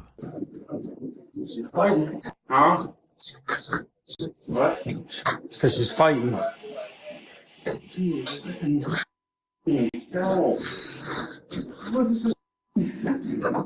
The EMTs were able to reestablish a Excuse me? What? That's your response? That is your response when the EMT found vitals in your wife is what? What? Dude, what the hell? Do that sound like the Mr. Concerned husband who was trying to give her CPR a couple minutes ago before the police came, who went and did all that fake bawling and crying and stuff? Do that sound like he was did it sound like, oh, thank God my wife is still alive and that she's fighting? Or did that sound like, what the fuck? I thought I actually, got rid of this lady. I thought that she was gone. How am I going to explain this away? Like, she seemed more startled that she had a pulse than him feeling more relieved that she's alive. And in a sense, especially now, his story is that she did this to herself. That he went upstairs to go watch Ace Ventura, and he comes down and he sees this. And he's startled, like, why would she do this? Why would she do this? He does not sound like, now he doesn't sound like he's so concerned anymore. He doesn't sound like, oh my God, my baby, my wife. Oh, thank God she's alive. Why did you do this, baby? You wouldn't hear him crying and trying to run in there and say, let me see her. Honey, are you okay? Why, baby? Why? Oh my God, you're alive. You ain't doing that now. Where's all the crying at? Y'all saw his face. His face was dry as hell, and he was shocked. Him telling him, the EMS telling him that his wife is breathing and that she's fighting. He looked like he saw a ghost. Like a chill went over his body. Like, fuck. That dude, man. That dude. That's just crazy. Turkey said, why is his voice so squeaky? Guess he thinks that's what emotional stress sound like. I think so. She has no wounds except for a needle mark in her jugular. Yes, she has no wounds. Yeah, I don't know, man. I don't know. King said, not only shocked, but angry. Exactly. That's exactly how he sounds. He sounds like, what? What? Fuck? What the hell? What the fuck, bro? What? But you was just wailing a couple minutes ago. You were just like, grrr. Oh my goodness. faint pulse, so Amy was still clinging to life. But when Jimmy realized that his wife was still breathing, he seemed frustrated by this promising news. His reaction immediately set off red flags for the officers. Jimmy then left the room momentarily to grab a new shirt, and when he came back, he called his daughter Ashley to inform her of the emergency. We had an emergency. Don't go anywhere. There's an emergency. Don't go anywhere. I'll talk to you in a little bit. Jimmy didn't want Ashley to panic over the phone, so he kept his composure and didn't share any details of what had happened. But right after that phone call, he called his parents and spilled his heart out. Oh, I don't know what to do, Mom. I don't know what to do. Oh, this is terrible. I gotta talk to the cops. Although Jimmy was crying his heart out, the officers spotted no moisture on his face at all. They decided to have him wait outside, away from the crime scene. Shortly after, Amy was placed on a stretcher and taken to the back of an ambulance. They rushed her to the Pro Medica Herrick Hospital, just 2 minutes away. The EMTs were finished in the basement, so the officers headed back inside to do further investigation. Now that the dust had settled, they immediately noticed something strange. The basement ceilings were very low, so low that they began to question the logistics of Jimmy's story. Amy was 5 foot 6 inches, and the basement ceiling wasn't much higher, roughly 7 feet. But rather than jumping to conclusions, the investigators decided to wrap things up for the night. The next morning, you can see on those police officers' face that they are not buying any of his story at all. His performative act when they got there, his performative act of being upset and being disgruntled and full of anxiety and hurt and pain, lashing out on potato chips that ain't never did anything to him. Then all of a sudden, how he reacted when he heard that his wife still had a pulse and that she's breathing from the EMS, none of that was of a concerned husband. So the times when you were supposed to show that you really love your wife and that you can't believe that she would do something like this, but you're so happy that she's alive and that she's getting help and that she's fighting, you had the opposite reaction to that. But then you get on the phone with your mom, and now all of a sudden you want to act like you're a 12-year-old boy. I don't know what to do, Mom. I don't know what to do. I gotta talk to the cops. You're not even sounding like Mom. My wife, she hurt herself. I don't know what's going on. I don't want our daughter to see her mom in the state. Can you come and pick up the daughter while I go to the hospital with my wife? You're not saying any like that to your mom. You're crying to your mom like a little boy who did something bad and he's about to be in trouble and you need mommy to come save you. That's how you sound when you were speaking to your mom. And you could look at those police officers' face. They were not buying it at all. They was looking at him so suspiciously. They was already putting in their head that nah, this guy, he's lying about he found his wife in that state down there. He's lying about that. They knew it. But they left it alone because I guess they didn't want to kind of make a scene there. They just try to hurry up and get help to the wife, because if they can get help to the wife and then she can speak for herself, then you'll find out what actually happened to her. You'll find out exactly what happened to her. But that was just crazy. Lark said narcissistic psychopath play acting on display. Absolutely. Yes, please go ahead and hit the like for me. I truly appreciate you. Thank you so much. I truly appreciate you. Yeah, but he's a work. He is a work. I'm telling you. Big Chris Entertainment. Happy Tuesday to you. He said, beat him down, Brad. Can't have y'all. Okay. And then King said, you hit the nail on the head. He was looking for mommy to save him. He was. That's exactly how he sound. Let's go on. Officer Horn and his partner returned to the Allen household to ask Jimmy some more questions. They hoped to get a better understanding of what led up to the incident. According to Jimmy, the family started their day in high spirits by making breakfast together and getting Ashley ready for school. Just listening to music and making lunch and breakfast, smile on her face. At around 7:30 a.m., Jimmy left for work and Ashley left for school, while Amy stayed home. Jimmy decided to leave work early, so around 12:30 p.m., he came home and took a nap. Then, at 2:45 p.m., the school day was over and it was time to pick up Ashley. Ashley had a friend over, Kayla, after school. Amy picked her up and I was just kind of in bed.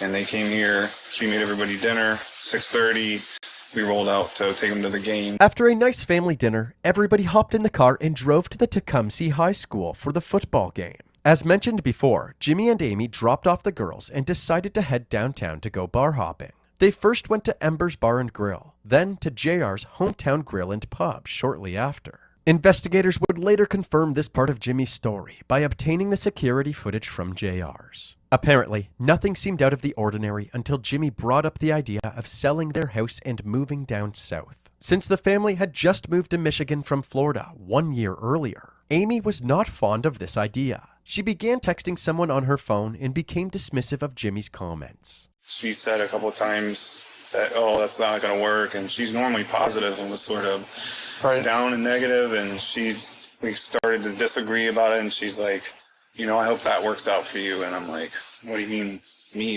I'm talking about our life. Like, and this isn't hardcore planning. This is like you talking about, you know, our future. And she just, well, I hope that works out for you. Jimmy said that this comment sparked an argument between the two. By the time they left the bar, things were very tense. Amy decided that she would rather walk home than sit with Jimmy any longer. This was also confirmed by this surveillance footage, which captured Amy walking down the street, heading in the direction of their house. Amy arrived home at 7:58 p.m. She grabbed an extension cord and then went down to the basement. At 8:05 p.m., Jimmy decided to go check on her. She's petting Louie, one of our cats, and what the hell are you doing in the basement? Apparently, Amy was angry at him for slamming the door in her face as they left the bar. But according to Jimmy, it was just an accident. He did forget to hold the door for her, but he didn't slam it intentionally. Amy didn't believe that it was an accident, so she started throwing insults at him,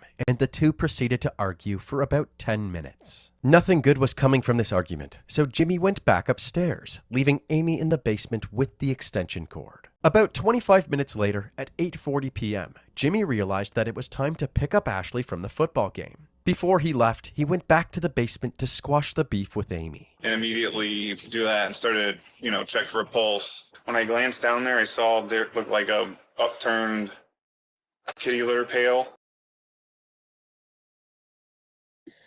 Okay, so there's the motive right there. You had an argument with your wife.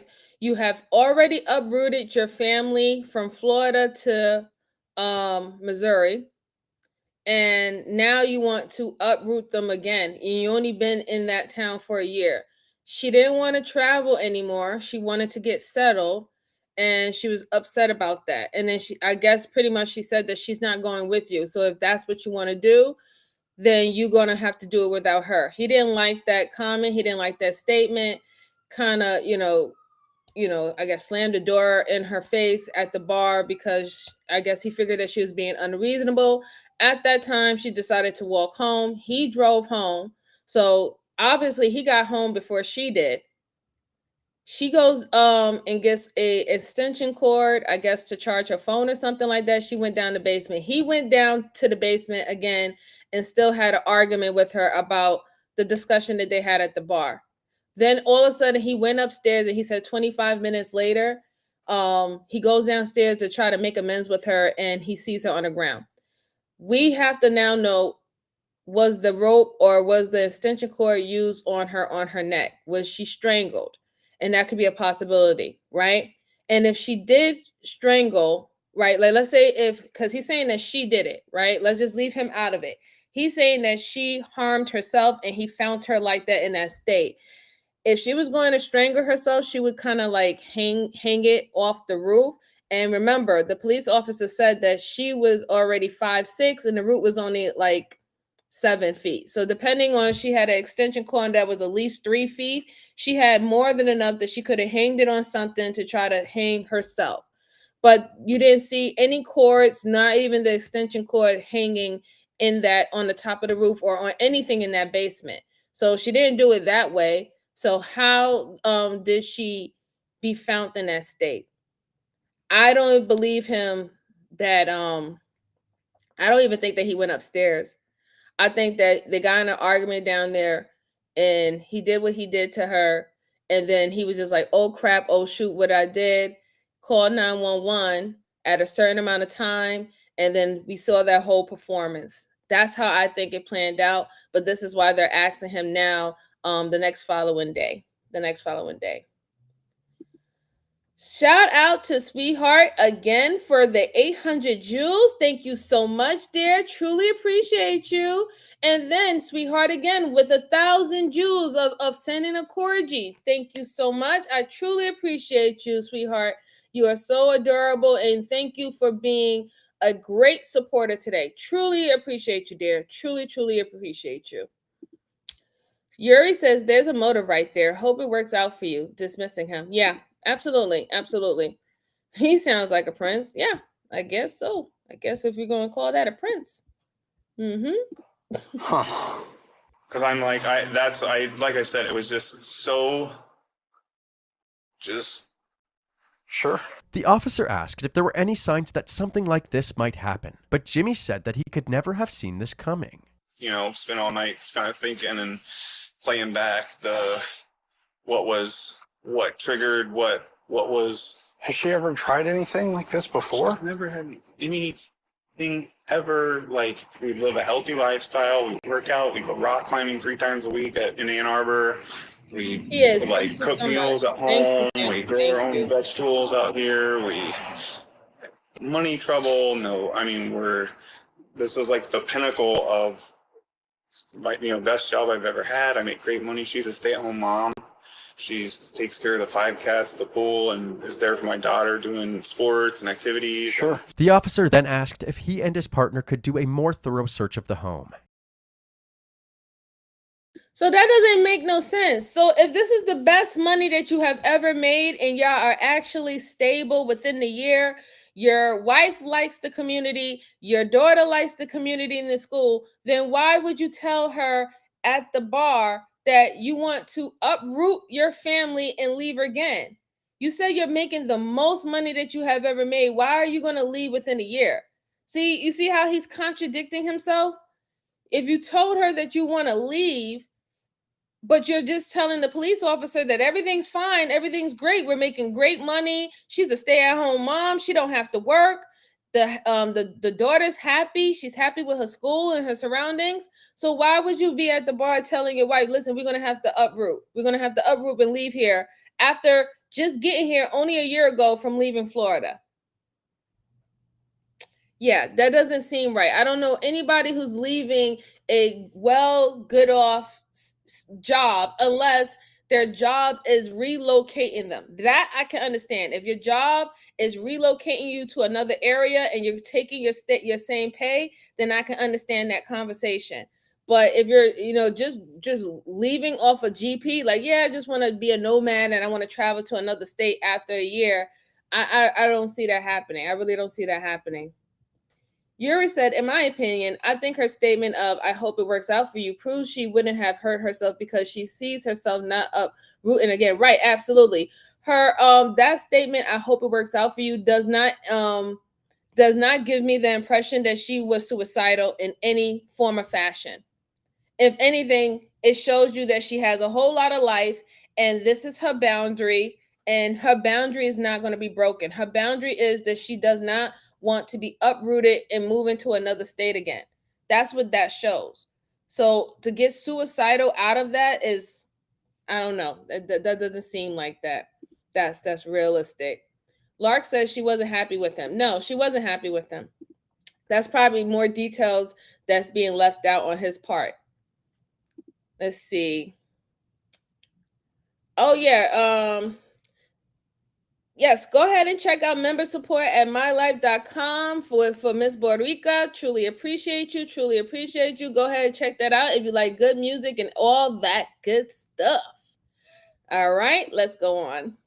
And Jimmy agreed. With the help of their new recruit, Louie, Jimmy's cat, the officer scoured every room in the household, hoping to find any clues that could explain last night's incident. They weren't able to find any bombshell evidence, but they did collect several items that belonged to Amy, including her computer and cell phone. Following their search, Officer Horn headed back outside to speak with Ashley. She was visibly shaken up by the incident, but the detectives needed to know if Amy and Jimmy had a history of violent altercations.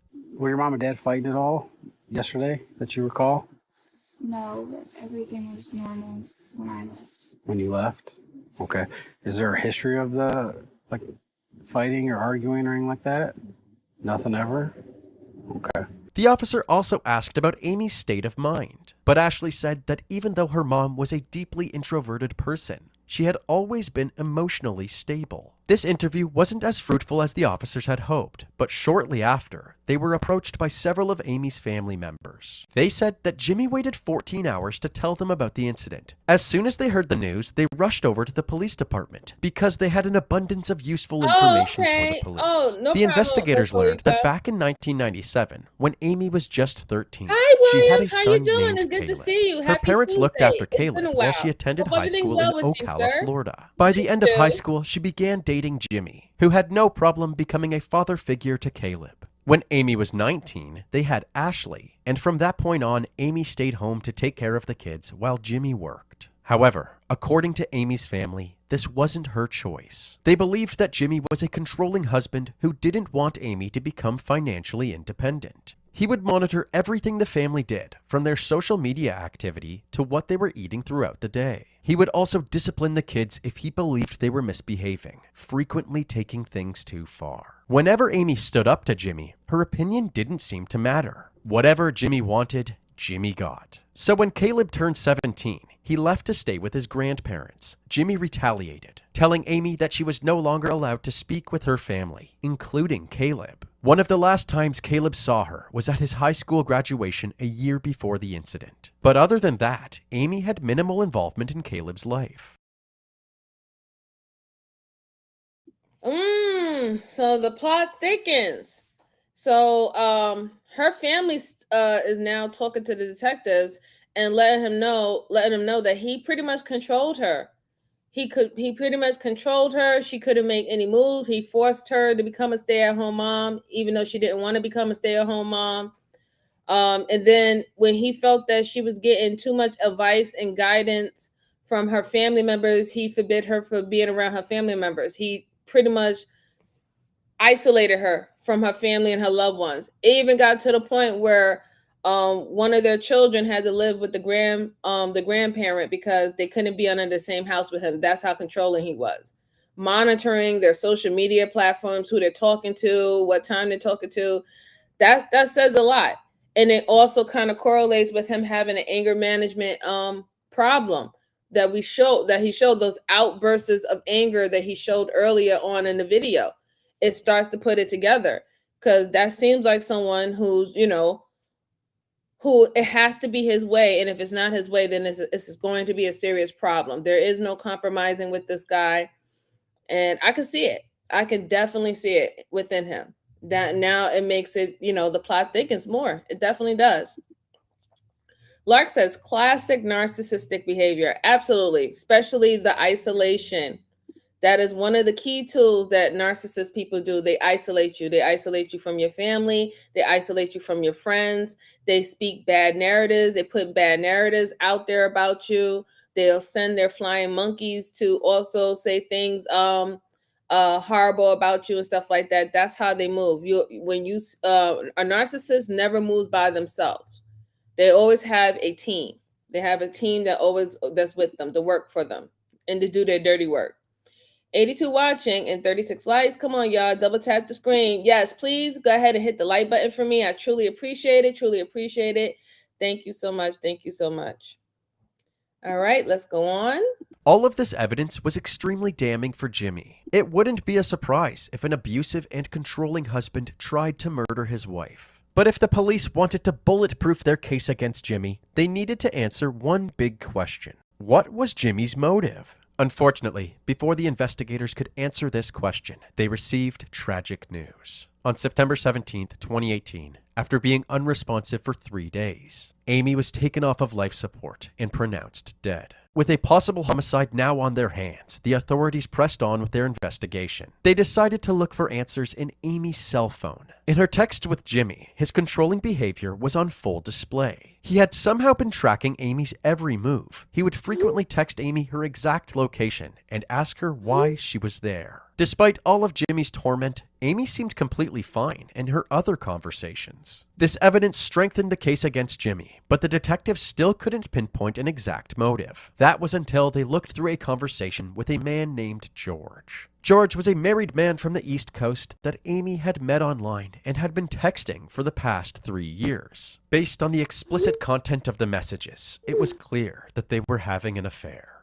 Even on the day of the incident, Amy and George were consistently texting and calling each other. While Amy was having dinner with her family at 5:07 p.m., George texted her saying, "I wish we could be together right now." At 5:29 p.m., Amy responded with, "I'm excited to see you again." And remember when Amy began texting somebody during the argument at JR's Grill and Pub? It turns out that she was texting George. Now it makes even more sense. Now it makes even more sense. So she was cheating, and I guess when she had enough with him, she did that texting right in front of him, and he seen that she was texting a guy, and from there it just went to 0 to 100. 0 to 100. And if he already was showing a controlling behavior, he was not going to allow this woman to go live her best life with the new guy that was sitting in the cut. He wasn't going to have that happen. If he wasn't going to be with me, you're not going to be with no one. And I, you know what? The funny thing is, I read that off him too. I could read it off him, off his face and his facial expressions and everything. He's that type of person. Oh, you think you're going to walk away from me? Oh, you think you're going to play me like a joke? Oh, okay. I got you. Wow. Wow. Rest in peace to that lady. You know, I believe that you need to make things official. You know, get an official divorce and stuff like that before you actually move on. Some people don't think that that's necessary when they feel that everything is on rocky foundation, that they can step out. I don't think that that's wise. You know, my advice, I don't think that's wise. Make sure things are official, and, you know, do your whole separation, do your due diligence and stuff like that, and then go ahead and start to date and stuff. Because sometimes you just don't know who you're dealing with, and you don't know how far they can go, or how big their ego is. And pretty much what he did is on the basis of his ego, right? His ego was not going to allow her to leave his family and then walk off and be with somebody else. And mind you, she could have perfectly walked off and been with somebody else. They've had both teenage children. They're doing their own thing. They probably have their own little jobs and stuff. Like, it's not like she had babies anymore. Their kids were pretty much grown and taking care of themselves. So it would have been nothing for her to be like, you know what? I can't do this anymore. The kids are grown. You wanted me to raise the children and stay home. The children are raised and stay home. Now, you know, I got to go ahead and live my life, and I don't think I could do that with you anymore. But yeah, my advice is going forward, like, please make sure that things are officially done and over before doing things of that sort. You just don't know where people's mindset is. And that is not an excuse to say that anybody has the right to do anything like this to you. They don't. But just you want things to be as clean as possible, even though it's a messy and toxic situation anyway. Poor lady, poor lady. That should not have happened to her. And she couldn't even she couldn't even survive, man. I'm recovering from, oh no, not a second infection, William. You gotta take care of yourself, William. Well, oh my goodness. I hope you get better. Drink a lot of soup, a lot of fluids, okay? And if you can get some ginger or cut up some actual raw garlic and make a tea and put some honey in it and just keep on drinking it through the day, it will help you, especially if you got COPD or bronchitis. That ginger and garlic, lemon is going to knock it right out. Okay, William? I hope you feel better soon. Miss Marika said, "Ooh, she got busted." Yeah, she did. If you're not happy, leave. Why cheat? Right. Exactly. That's how I feel. That's exactly how I feel. Yes, I hope he does. Speedy recovery, William. Hi, Wahida. How are you? Happy Tuesday. Hope everything's well with you. Hope everything's well.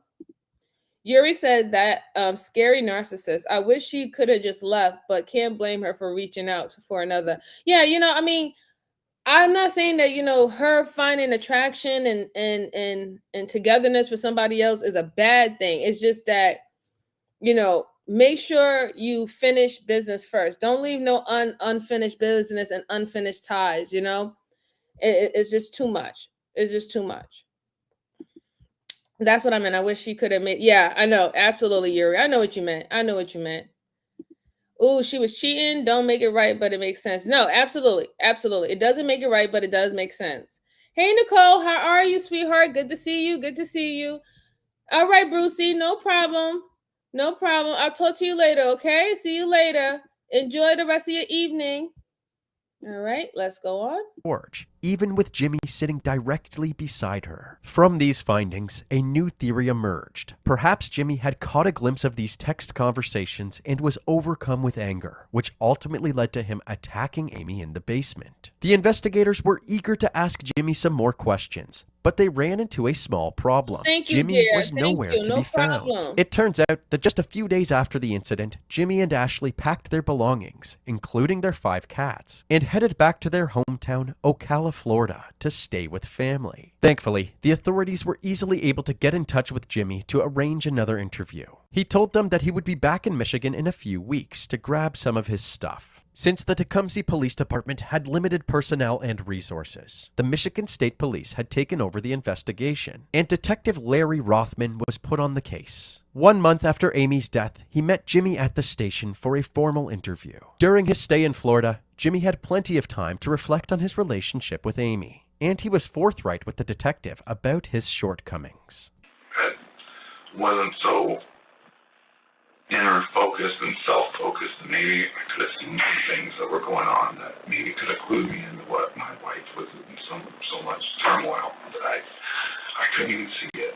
I mean, that's how it feels. Like, I don't even know who I am. It's hard to believe this statement from Jimmy, because moments later, when asked to describe himself, he gives an awfully detailed answer. Describe yourself. What kind of a person are you? I would say I'm a type A personality. I like structure, organization. I'm ambitious. Always seeking to improve myself and others around me.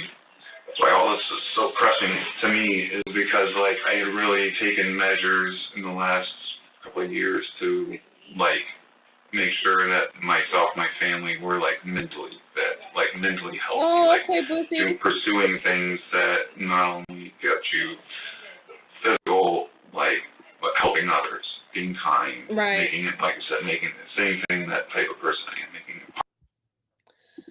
So Yuri said, what? Just up and left during an investigation? Say you killed your wife without saying you killed your wife. Yeah, absolutely. Like, how did they even let that fly? How did they allow him to leave when they wasn't even done, investigating him in regards to what happened to his wife? They still didn't have a clear story about what led to what happened, and even to really confirm that what he said or how he found her, if that actually happened. How did they let him leave?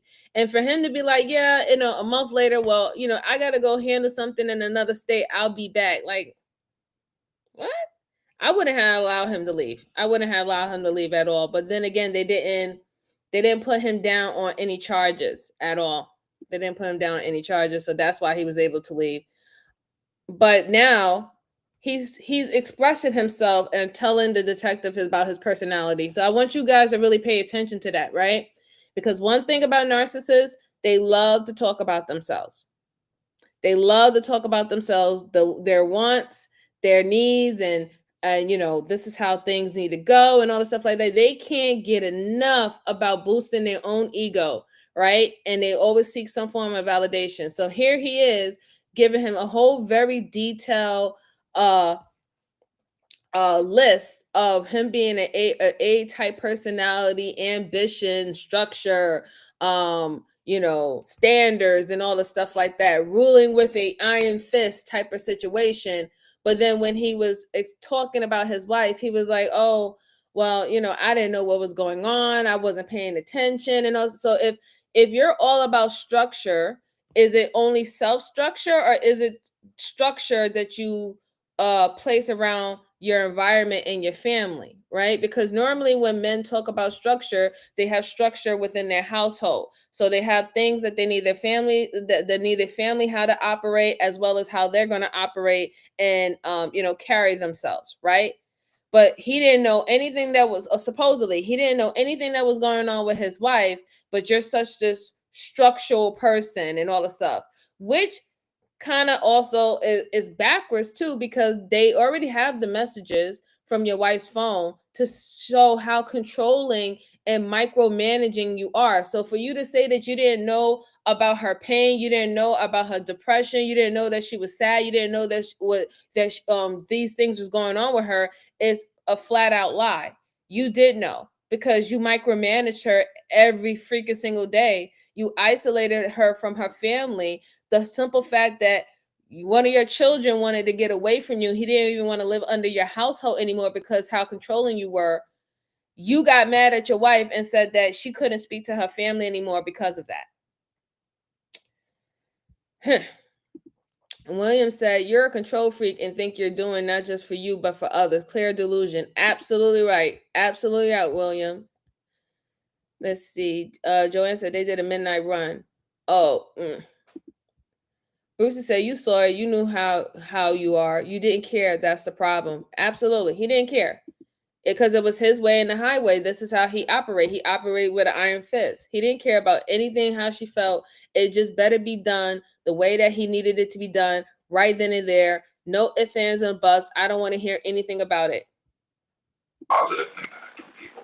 Without a doubt, Jimmy's obsession with creating the perfect family was immensely toxic. However, Jimmy seemed to take pride in this toxic behavior, framing it as a strength. He believed that his role in the family was to hold them to a higher standard. No matter how much Jimmy painted himself as an upstanding family man, the detectives weren't buying it. Looking back now, where you're at now, does anything pop out at you? Yeah, there's, I mean, my Hi, wife has Cindy. issues. How are you? Happy Tuesday. What kind of issues? She struggled from like social anxiety, so she's been like that for years. She's just extremely shy, introverted person. She never developed relationships. Even when we were in Ocala, she didn't have any friends. She was playing like video games compulsively, that World of Warcraft thing. That got out of hand, so she just sort of started isolating herself. See, that's that bull crap. She didn't have any friends because you told her she couldn't have any friends. She couldn't work because you made her a stay-at-home mom once she had your child, even though she was a working mom prior to marrying you. She was isolated because you made her isolated. You even isolated her from her own flesh and blood, her own family. But now you're telling the detective that she purposely did that she was just inward in that. No, sir.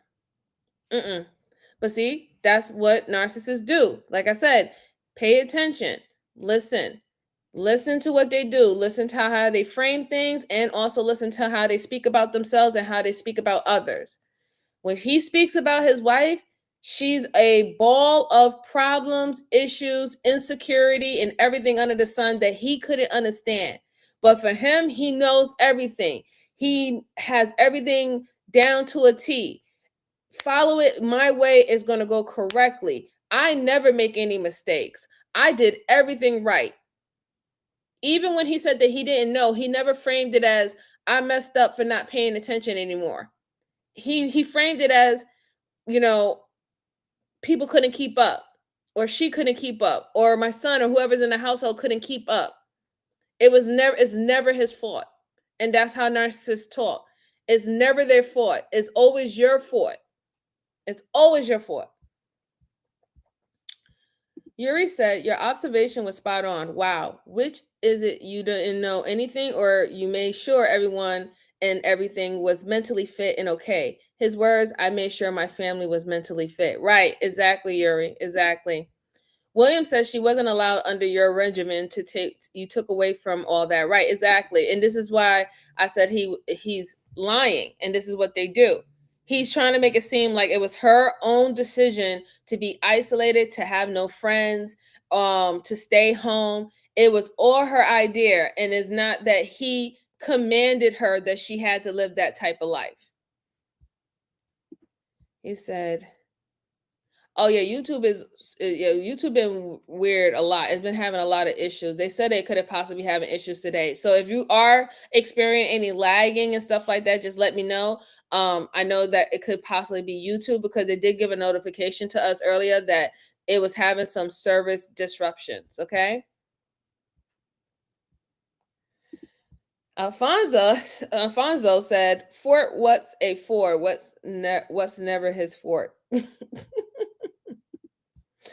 And shout out to you. Happy Tuesday. Lark says she looks unhappy in that family photo. She did. And you notice how she seemed like she was outward. She didn't even, it didn't look like she was even included into the family picture. She felt like, she felt so small and insignificant.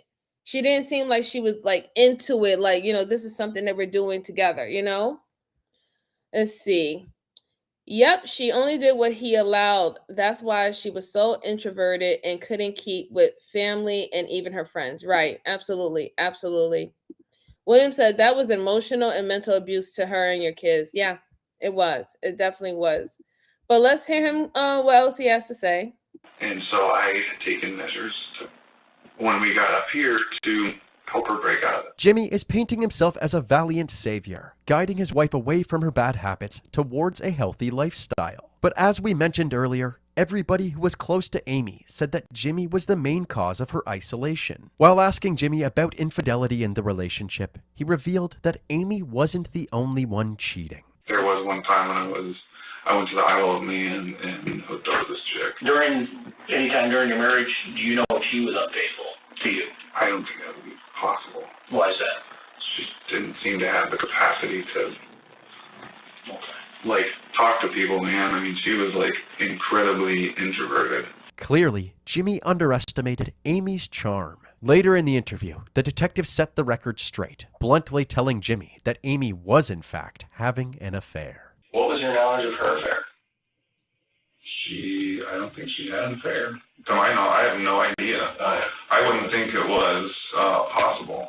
There was a lot of stuff that she had tried to delete there, but, we're talking, telling this other guy she loves him. I think that you're bullshitting, but I'm not. I'm not going to lie to you today, and I haven't. So I'll just tell you right now, I don't believe it. Jimmy seemed to be in denial, so the detective printed off some excerpts from Amy's conversations with George, some more risky. Okay, so I know you guys are wondering, well, why does it matter? Why does it matter? And why is he telling him that now, even though she's gone, right? She's no longer alive. Why tell him now, a month later after his wife died, that she was cheating on him? Because they sense that he is a narcissist and they want to see if he's going to lash out and spiral out of control. Because remember, he's a control freak. So now his ego is not going to allow him to accept that his wife was cheating on him. So they want to see him explode. They want to see his reaction behind it. Because then they can start to pin it that if he would react like this, just finding out this information, knowing that you can't bring her back from the dead and question her or yell at her for cheating on you, then it could be a strong possibility that you're the reason why she's not here anymore. And then you notice how he was very freely to tell the detective that he was cheating on her. So I really don't even blame her, even though I still believe, get out of divorce, really get separated, make sure your finished business is done before you start dating again. I would preach that to anyone. But now it kind of make even more sense why she was kind of dealing with this guy 3 years in, and she wasn't going to leave with him when he wanted to uproot the family. Because if she knew that he was cheating, but she didn't have a say so, she couldn't say anything. She just had to accept it and endure it. She was like, well, you know what? Fuck you. You think I'm some weak, meek bitch, and I'm just gonna allow you to cheat on me and all the stuff like that. She was like, I'm gonna cheat on you back. And because his ego can't handle it, he would think that she would never have that type of balls to do that to him. And this is why he's not even believing the detective. They have to literally print out the messages to confirm to him, like, listen, bro, we ain't lying to you. She was cheating on you, right? She was saying that she loved somebody else. Because he really thought that he had her by hook and anchor. He thought that he controlled everything about her, her mind, her soul, her spirit, her body. He thought that he was in control of everything. And now that is going to bruise his ego from the depths of hell that no, you didn't have her the way that you thought you had her. You didn't have her the way you thought you had her. Let's see. Lark said, I knew it. I knew he cheated once before. Right. Yuri says, because you made her introverted, you a-hole. Right, exactly. Yes, ma'am, YouTube is being cruel mistress today. Yeah, I heard about that. King said, it's a trap, and he fell right in. He sure did. He fell right in because his ego's, that's what your ego do. If you lead by your ego is going to play games on you. Okay? I had a feeling he cheated on her earlier. Yeah. Yep. All right, let's go on. Let's see his reaction. Gay than others. And then the chats lead up to the 14th, the same day that this happened. Clearly, there was something going on between these two people.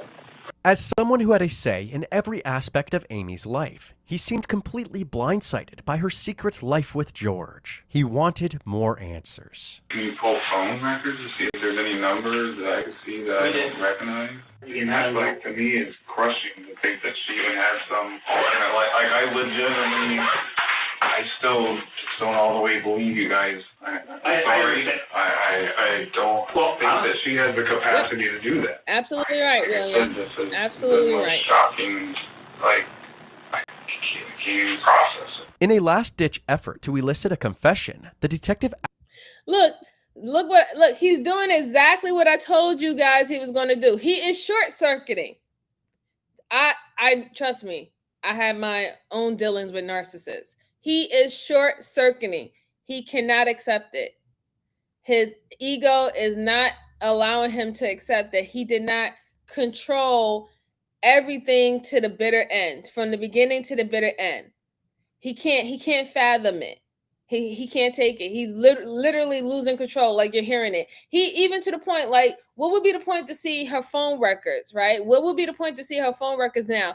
She's not alive anymore. It's not like whoever she was talking and dating with, she's going to be able to come back from the dead and date that person. So why do you need to see the phone records? Oh, because you want to know the guy's name? Oh, is that going to be your next victim, sir? Oh, my ego's bruised because you touched my wife and only I was supposed to touch my wife. So I got to make an example out of you. But sir, didn't you just say that you was cheating on her? Yeah, I went down to this, the Isles of Man, and I hooked up with a chick. You said it so randomly, like it was okay. But now you short-circuiting, going like this, when you realize that you wasn't the only one stepping out. Serve you right. I'm glad you're short-circuiting. Let's see. William says showing him the message would destroy him and show him he wasn't in control. Yep. Lark said that have fun with that comment she said to him. Proved she was emotionally detached from him. She was done. Yes, she was already done. That's why she said good luck. That is the ultimate F you. His feelings are hurt and can't do anything about it. You're absolutely right, Miss Joanne. Yep. Lark said he is unraveling. Did you see him? He was like, what?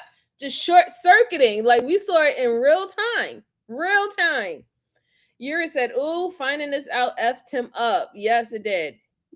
He is not in control. He's not. He's glitching. Yes, he is a whole malfunction. He was having a whole malfunction right there. He controlled everything. That's why he couldn't possibly see it. Right. He thought he did. Glitching. Yep. She had the last laugh by slapping him in the face that she got away with cheating on him and he didn't know. Yeah. I mean, I still, at the end of the day, I would prefer her to have her life because that's truly, at the end of the day, that is truly the last laugh. When you still have your life and you can still move on and be happy and be at peace. That's when you truly, truly win. Because when you're dealing with people like this, they don't want to even see you happy, right? They can't afford to see you happy.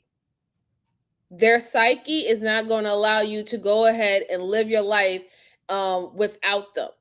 They act like that you was born on their hip and now you're supposed to stick there like glue. And they act like they've been in your life your whole entire life, and they haven't. So now they cannot even fathom that you're living life, you're breathing, you're eating, you're laughing, you're doing experiencing other things without them. They can't fathom it, and that's one of the reasons why they resort to things like this as hurting you or taking your life. It's sad. It's really sad. But so many people, and this is not only a man thing, women do it too, but so many people feel this possessive of other people just like this. Asked Jimmy if he would take a polygraph test. Jimmy agreed and maintained his innocence the entire time. Ultimately, the test results were inconclusive. The detective wrapped up the interview, less certain about Jimmy's involvement than before. Jimmy was allowed to leave, and he went back to Florida later that day. The police struggled to find any new leads, so they had no choice but to wait for the medical examiner to release Amy's autopsy report. That day finally came, 3 months after Amy's death. It was confirmed that the cause of death was strangulation asphyxiation, but the manner of death was undetermined, requiring additional investigation. The ball was back in Detective Rothman's court, but finding more evidence to determine whether or not this was a homicide was easier said than done. He meticulously looked through all of the evidence, including the body cam footage. He stumbled upon the moment that Officer Horn noticed how low the basement ceiling was, and he suddenly had an idea. Rothman reached out to a forensic engineering lab in Michigan and asked them to recreate the scenario Jimmy had supposedly stumbled upon. After many months of preparation, testing, and analyzing the results, the lab determined that under the same circumstances, her feet would have made contact with the ground. A different forensic pathologist reviewed the same test results, and they determined that her manner of death must have been a homicide. On October 16, 2020, So what did I tell you? I told you guys when we talked about her height. If she's 5'6", and if the roof is only 7 feet, if the cord itself is 3 feet, usually extension cords you can get it 3 feet to 5 feet. I think sometimes they even have it up to 10 feet. But if the extension cord is the regular average 3 feet, her feet would have touched the ground in the basement, meaning she could not have hung herself. So if any of that marking on her neck had to do with the cord being around her neck, that means somebody had to put the cord there. And I'm glad that they double checked to confirm that. I'm glad that they did the experiment to confirm that. But I knew that she did not hang herself. Because also if she hung herself and let's say he hurried up, rushed down, saw her non-responsive, and he cut the cable. Okay, so where was the extension cord? Why wasn't it on the floor right next to her? Why wasn't it cut? None of that was even said. So how did she hurt herself? How? You didn't see her popping pills. You didn't see no pills on the floor. You didn't see no alcohol on the floor or alcohol spilled. You didn't see that she drunk some Drano. You didn't see none of that was on the floor or in the basement that would make you believe that this was a self-deletion. I'm glad they did it. I'm glad they found out that it was definitely someone else involved. Someone else involved, which is him and his raggedy butt. Yuri says, this further proves to me that when she said, hope it works out for you, blatantly proves she wouldn't take her life because she had someone else. Right. She wasn't going to take her life. In fact, she was done with the relationship by that time anyway. I don't know if I posted it or not, though. Okay. Brucey said, everyone who gets MJ as a wife. Aw, you so sweet, Brucey. You always just the sweetest thing. I appreciate you so much. I appreciate you. You too, Turkey. I appreciate your compliment. You so sweet. Thank you so much. Very, very much. So much. And you too, Yuri. Thank you so much, ma'am, for your compliment. Truly appreciate you. Oh, no, you can't hear me? Can you hear me? Can you put a 1 up if you still hear me, guys? I hope it's not messing up now. Let's see. Okay, give me a thumbs up, everyone. It's all right. Give me a thumbs up if you can hear me, okay? Just make sure. I hope y'all can hear me. Jimmy was charged with 1 felony count of open murder. This meant that if the case went to trial, it would be up to the jury to determine the degree of homicide Jimmy is guilty of, anywhere from involuntary manslaughter to first-degree murder. By this point in the investigation, it appeared that Jimmy, who was still staying with his parents in Florida, had moved on entirely. In fact, he even had a new fiancée, and their wedding was just 5 days away. But before they could tie the knot, Jimmy was arrested and extradited back to Michigan. Once he was booked into jail, he was brought into a room. So you see how dirty dog he is? It's only been a couple of months, and here you are already marrying another woman, and you about to hurry up and lock her down within 5 days, and you haven't even gotten the case closed on your wife situation. You haven't, your wife is not even cold, and you literally marrying somebody else. You ran down to Florida, you left Missouri, ran down back to Florida, and you about to marry. Like, that's very suspect. That is so suspect, and it does show a lot about him too.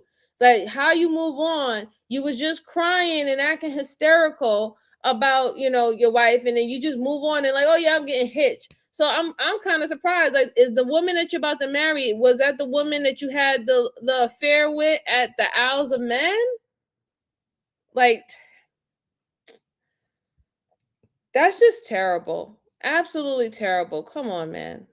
Come on. Let's see. Oh, okay. Thank you, Yuri. All right. Thank you, Lark. I appreciate you. Thank you, Shay. Happy Tuesday. Thank you. Oh, thank you so much, Wheelock. I thank you for stopping by. Truly appreciate you, sir. Truly appreciate you. Have a good evening, sir. All right. For Troll, thank you so much. I appreciate you. Happy Tuesday to you. Yeah. A new fiance. A new fiance about to get hitched in 5 days. He was trying to hurry up and lock. That's wow. He wanted her gone. Reason why he needed her gone. Yeah, I think so too. That brings up a new motive. So not even only the motive about now. I believe he knew that she was cheating. He was cheating. He knew that she was cheating, and he wanted to move closer to the woman that he was cheating with. That's why he wanted to uproot to Florida, back to Florida. She said no. She was like, I know about who you're dealing with. Good luck. I hope everything works. He didn't want to go through the whole divorce process. So by the time he got to the house, he let his anger get away. It was better for her to be gone because he doesn't have to worry about divorce. He doesn't have to worry about child support. He don't have to worry about any of that anymore. And then he was going to uproot anyway and go down and marry this person. This is what I believe now. So now it's kind of like, I kind of believe maybe it could have been premeditated, because remember, they dropped off their daughter wherever she went at, and they went to 2 bars. The second bar is where they had the argument at. So we don't even know, but it could be a possibility. They were probably talking at the first bar about it, and she said no. The second bar, that's when things got even more escalated, and she was like, you know what? I'm out. I'm out. Good riddance. Good luck. You going down there? I ain't gonna stop you. But he was just like I said, him being a control freak, he can't accept that. Why? Because his ego is going to look at it as he's a failure. He cannot look like he's a failure. He has to be in control. Everything has to go the way that he wants it to go. For her to say, I'm out, good riddance, and probably knowing that she was cheating and that she was going to link up with this guy, it was unacceptable. He could not have a unsuccessful marriage under his belt. And he took this right. He took this route. He said, with his new lady, right. Lark said that was his validation, getting back at her for cheating. Yep. No different woman entirely, I bet. Yep. You know what's so bad? The woman that he's probably marrying is probably going through the same thing, or is getting brainwashed and controlled the same way that he brainwashed and controlled that woman. He got with her, married her, and he impregnated her as soon as possible, and then told her that she couldn't work anymore and that she had to be a stay-at-home mom. He was setting that all up again with this new lady. because there's a type. There's a certain type that he looks for and that he can get. Wow, I hope the new girl knows what she's getting into. That ain't gonna be his new girl no more if he's going to jail for life in prison. No, let's see. Back was okay. No problem, Boricua. No problem. All right, let's go on. Let's see the rest. They arrested him before his wedding, and let's see what happens. To have his charges explained to him. When told that he could contact the investigators if he had any questions, Jimmy said something peculiar. If you have any questions, feel free to get a hold of us, or they can contact us. Okay? That's how you sleep at night. So. Well, I guess I don't understand that question. Okay. A few weeks later, at his arraignment hearing, Jimmy pled not guilty. His bond was set at $10 million, and he was put behind bars. Leading up to his trial, his defense attorney Daniel Guerin released this statement. Mr. Allen vehemently asserts his innocence in this case, as he had absolutely nothing to do with Amy Allen's tragic death. He cooperated with police throughout the 2-year investigation and provided evidence and statements showing his innocence from the very beginning. He has been in jail for nearly a year for a crime he did not commit, and he misses his family dearly. He is looking forward to the evidence finally being shown to a jury of his peers so they can see clearly that he is innocent and did absolutely nothing wrong. In September of 2021, 3 years after Amy's death, his trial began. Prosecutor Angie Borders kicked off the opening statements. She said that her team was confident that the evidence would point the jury to a guilty verdict. Defense attorney Daniel Guerin delivered the defense's opening statement, saying that there was no substantial evidence to support the prosecution's theory, and their case did not add up. So, tell you the truth, I think the prosecutor have a stronger case of getting him the first degree murder than the defense attorney defending him that he didn't have no involvement. And the reason why I say that is because you have all these motives. They found out that she was cheating on him, he was cheating on her, he wanted to uproot the family, the way how he ran back down to Florida and he tried to get hitched and marry the person within 5 days.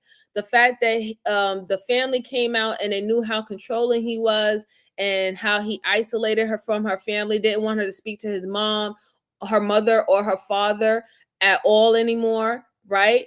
The simple fact is those text messages were damaging about his controlling behavior, even how he spoke about her after her passing. All that is, and on top of that too, like I said, the biggest thing is with the roof. She couldn't hang herself.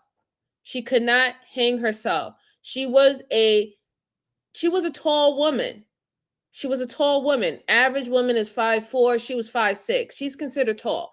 She was a tall woman. She could not hang herself. Even if she did put a rope up there, she would have had her foot would have still hit the ground. She wouldn't have been choking herself.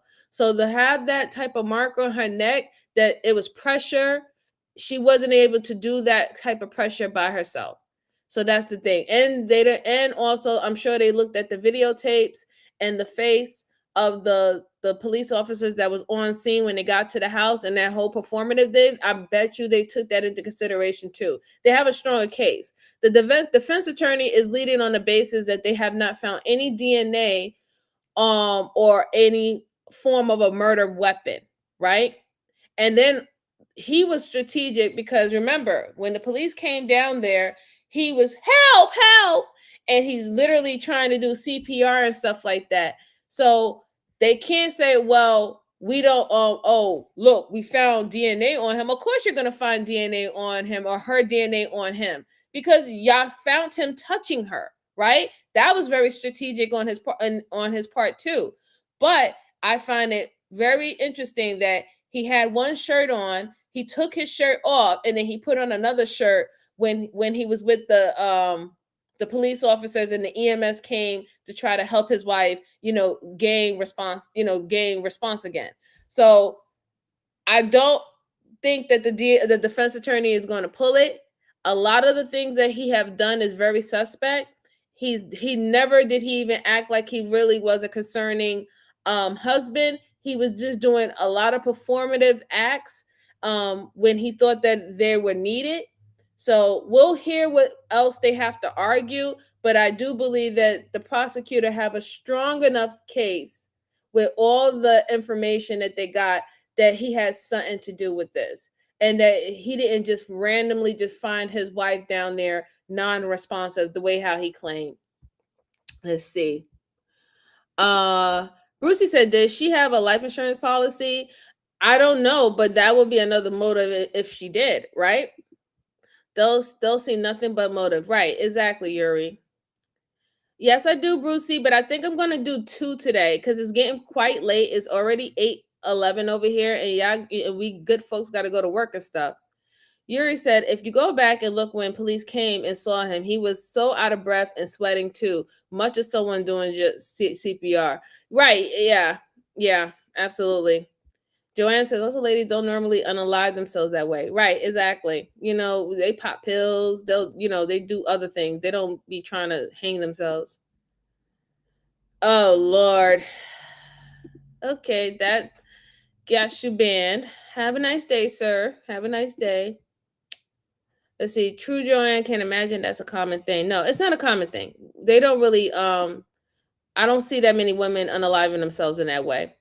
Oh, wow, that's right. He did get a new shirt instead of grabbing his original run. Yeah, exactly. And then there's on top of that, why did he even take off his the other shirt anyway? If you was sitting up there giving CPR and if you have blood or her DNA on her, why did you need to change your shirt? What was you really hiding? The people want you to believe that Jimmy Allen, for reasons nobody explains or guesses or understands why, snaps after 15 years of marriage, brutally kills his wife, goes up into cover-up mode, does all of this cover-up, and then gets the police there at 8:52 to start showing them evidence of this hanging. They also pointed to Jimmy's search history that night, suggesting that murder was the last thing on Jimmy's mind. The phone searches they get from Jimmy's phone shows that he's looking at searches for Jim Carrey movies and other Showtime shows, the exact shows that he had told police that night that he had watched. One of the key witnesses for the prosecution was Amy's son, Caleb. He told the court about an altercation with Jimmy while he still lived at home. I stood up, pushed him against the wall, and there was a second of fear that came over me, and I realized what I was doing, and I let up, and then I was spun around, or maybe I turned around, and then I was choked from behind on the floor for multiple seconds. It felt like forever during the incident. And I was gasping for air, grabbing for anything, trying to get away from him. This story suggested that Jimmy had a history of choking people when he got angry. If he was willing to choke Caleb, it's reasonable to assume that he was willing to choke Amy as well. Several witnesses that were at the scene that night were also called to the stand, including first responders and neighbors. They all testified that Jimmy's over-the-top reactions seemed like he was putting on an act. Jimmy's behavior throughout the body cam footage supported this. There were several moments where he would be sobbing uncontrollably, This is terrible. but would instantly compose himself to answer the officer's questions. I gotta talk to the cops. On top of Jimmy's questionable behavior, Officer Horn also noted that Amy's injuries did not align with Jimmy's story. I was definitely looking for any injuries, whether it be from a or otherwise, and I really didn't see any sort of the typical injuries that I normally would have seen in a hanging, so I definitely took note of that. Later in the trial, a hospital staff member that treated Amy agreed with Officer Horn's observations, saying that the lack of external injuries suggested foul play. No visible injuries. No visible injuries. Is that strike you as odd? It was a red flag. One witness that nobody expected was none other than Mystery Man George. And was there occasions where you came to know a person like Amy Allen on the internet? Yes. We spoke online often. We talked about life. We also, there was a little bit of sexual content. That's what we talked about. For the most part, George and Amy communicated through text and video calls. But the more they got to know each other, the more eager they were to see each other in person. Now, have you ever met Amy in person? Yes, twice. The first time the two met up was in spring of 2017 to grab some coffee. The second time was several months later when Amy met George in a hotel room. I was here for work, and she had some free time, so she came to the hotel. So you're at a hotel?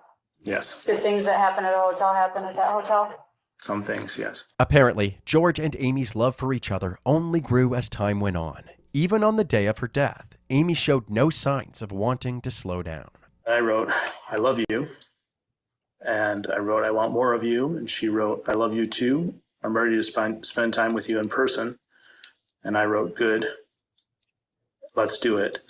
And then she wrote, end of October. And I wrote, I'm in. Dr. Elizabeth Buck also played a crucial role in the prosecution's case. During her testimony, she took the jury through the extension cord experiment we mentioned earlier. The first question that Detective Rothman asked was, can an extension cord suspend 140 pounds? The testing was performed. The answer is no. According to the prosecution, the results of her tests were more than enough to debunk Jimmy's story. When it was the defense's turn to call witnesses, they had Jimmy's father testify.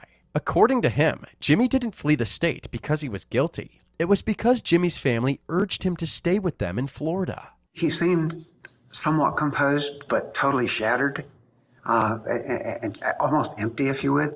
I'd never seen him like that before or since. He was almost non-responsive. He seemed to have lost They interest haven't been in cooked. They shouldn't have gone anything. bad. Ashley also testified on her father's behalf. The day after the incident, she had said that her mother had always been stable. But now, 3 years later, her story had completely changed. Did you notice anything from your vantage point that was a problem that you behaviors or issues that you saw when your mom was drinking alcohol? Two things. Yes, my mother overindulged in alcohol frequently, and she became intoxicated very easily and frequently as well, which would cause her to be not herself at all. She would be meaner and more violent. When Amy was placed under intensive care, her blood alcohol content was recorded at 0.09%, likely caused by the 2 or 3 drinks that she consumed at the bars that night. The defense said that this was proof of Amy's drinking problem and that she wasn't as chipper as the prosecution had suggested. They also questioned the forensic pathologist who claimed that this was a homicide. To dispute this notion, the defense had actually reached out to their own expert, Dr. Francisco J. Diaz. According to Dr. Diaz, since there was minimal bleeding to the strap muscles of the neck, no petechiae, and no evidence of defensive-type injuries, he believed that Amy's death was not the result of somebody else's actions. The defense had called all of their witnesses, but they had a lot more to say in their closing arguments. They said that the prosecution's case was utter speculation, and the fact that Jimmy had 0 defensive marks on him was proof of that. Anyone puts you in a chokehold, you're going to scratch the you-know-what out of his arms. Because you're fighting for life, you're fighting for that air hunger, and you're trying to stay alive. They also said that even though Amy and George's relationship seemed to be flourishing, it was actually just a fantasy, an escape from the dejected state of mind that plagued Amy's life. You know, the people want to say this was sort of this thing she was looking forward to break free. It was 3 years. 3 years. And they have 3 years to meet, and they meet one time for 2 hours. She was not talking to her family. She was isolated. She didn't have a job. She was socially anxious. And that is not to beat up Amy Allen. It is to tell you that she was living sort of a double parallel life. And we believe the fuse was lit. And we had, unfortunately, isolation, drinking, odd behavior, the guilt of a very graphic and long-term affair unbeknownst to Jimmy and his daughter, that ultimately led to her very sad and tragic death on Friday, September 14th of 2018. Both sides rested their case. Jimmy's fate was now in the hands of the jury. After about 6 hours of deliberations, they had their verdict. You do say upon your oaths that you find the defendant guilty of the lesser offense of second-degree murder.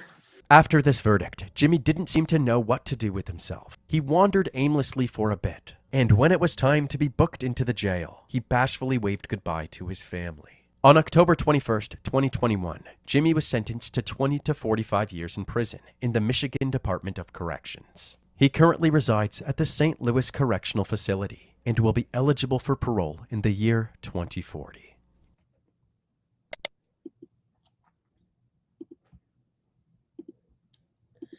I'm so glad that he got something because I didn't buy it. There was just too much stuff that let me know that he had some involvement with it. You know, like even if she did anything to herself, you would have seen those markings on her hands as well.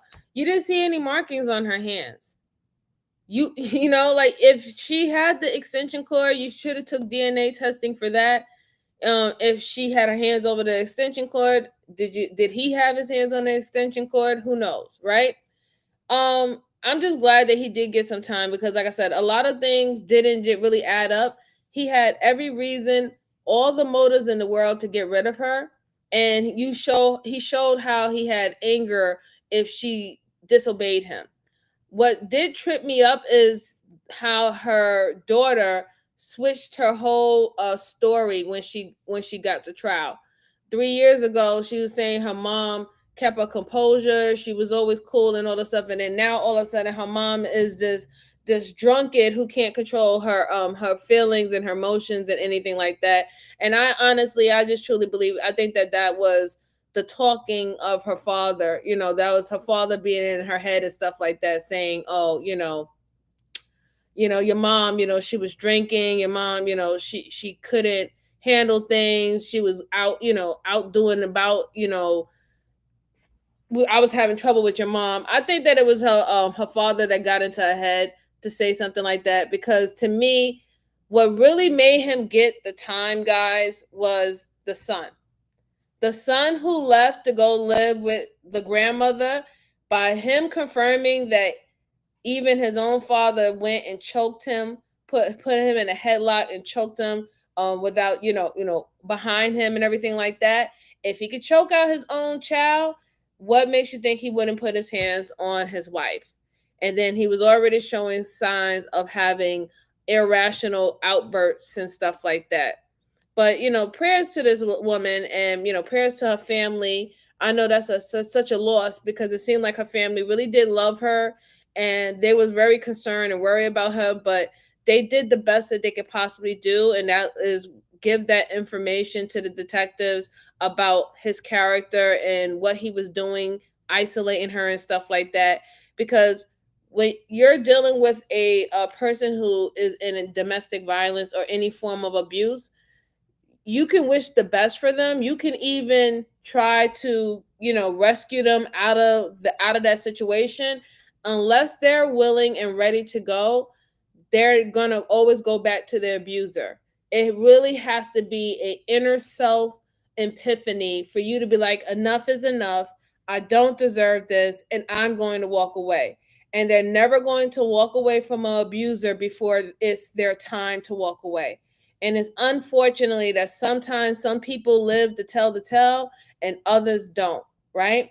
So that's why, always check on your family members, check on your friends. And like I said, this is not only just for women, this is also for men too, because men will end up unaliving themselves because they don't know how to, they don't know how to let go for them either, right? They feel that the world's on their shoulder. They have so much responsibility. Everybody's looking up to them. They have to be the rock, so they don't have a weakness point about them, and they will take their lives too. I have had friends in the armed forces who have taken their lives, and we were just with them, and they were smiling with us. We were going to have a beer and everything like that, and we thought everything was fine, and we thought that we was doing the things that we were supposed to do as a friend, checking up on them, making sure they was okay, being supportive. And we don't know how deep or how much they're really suffering, and then we will come back to work and hear that this person is no longer here. So please, please, please, I beg of you, I think this is Men's Mental Health Month. Please look out for your family members, check up on them. Don't just stay away. Don't just say, oh, they're fine. Don't just assume anything. Go ahead and just check up on them and let them know that you love them, let them know that you're there and everything. Well, guys, I'm going to let you go. I did have another video for you, but I am even quite tired myself. It's been a very long, busy day for me. So thank you so much. I will be back the next time I have a day off. So just stay tuned and look out for the notification. I truly appreciate all the support, all the financial support here. Shout out to Sweetheart Shell. Shout out to Mrs. Martinez. I didn't forget about you, ma'am. Thank you so much for your support as well. Thank you to all my mods. Y'all the greatest mods that I could ever have. I truly appreciate every single last one of you.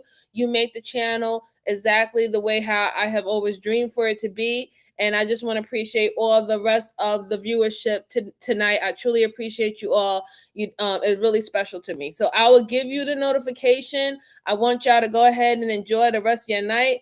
And once again, happy Veterans Day to my veterans. I love you, my brothers and sisters in arms.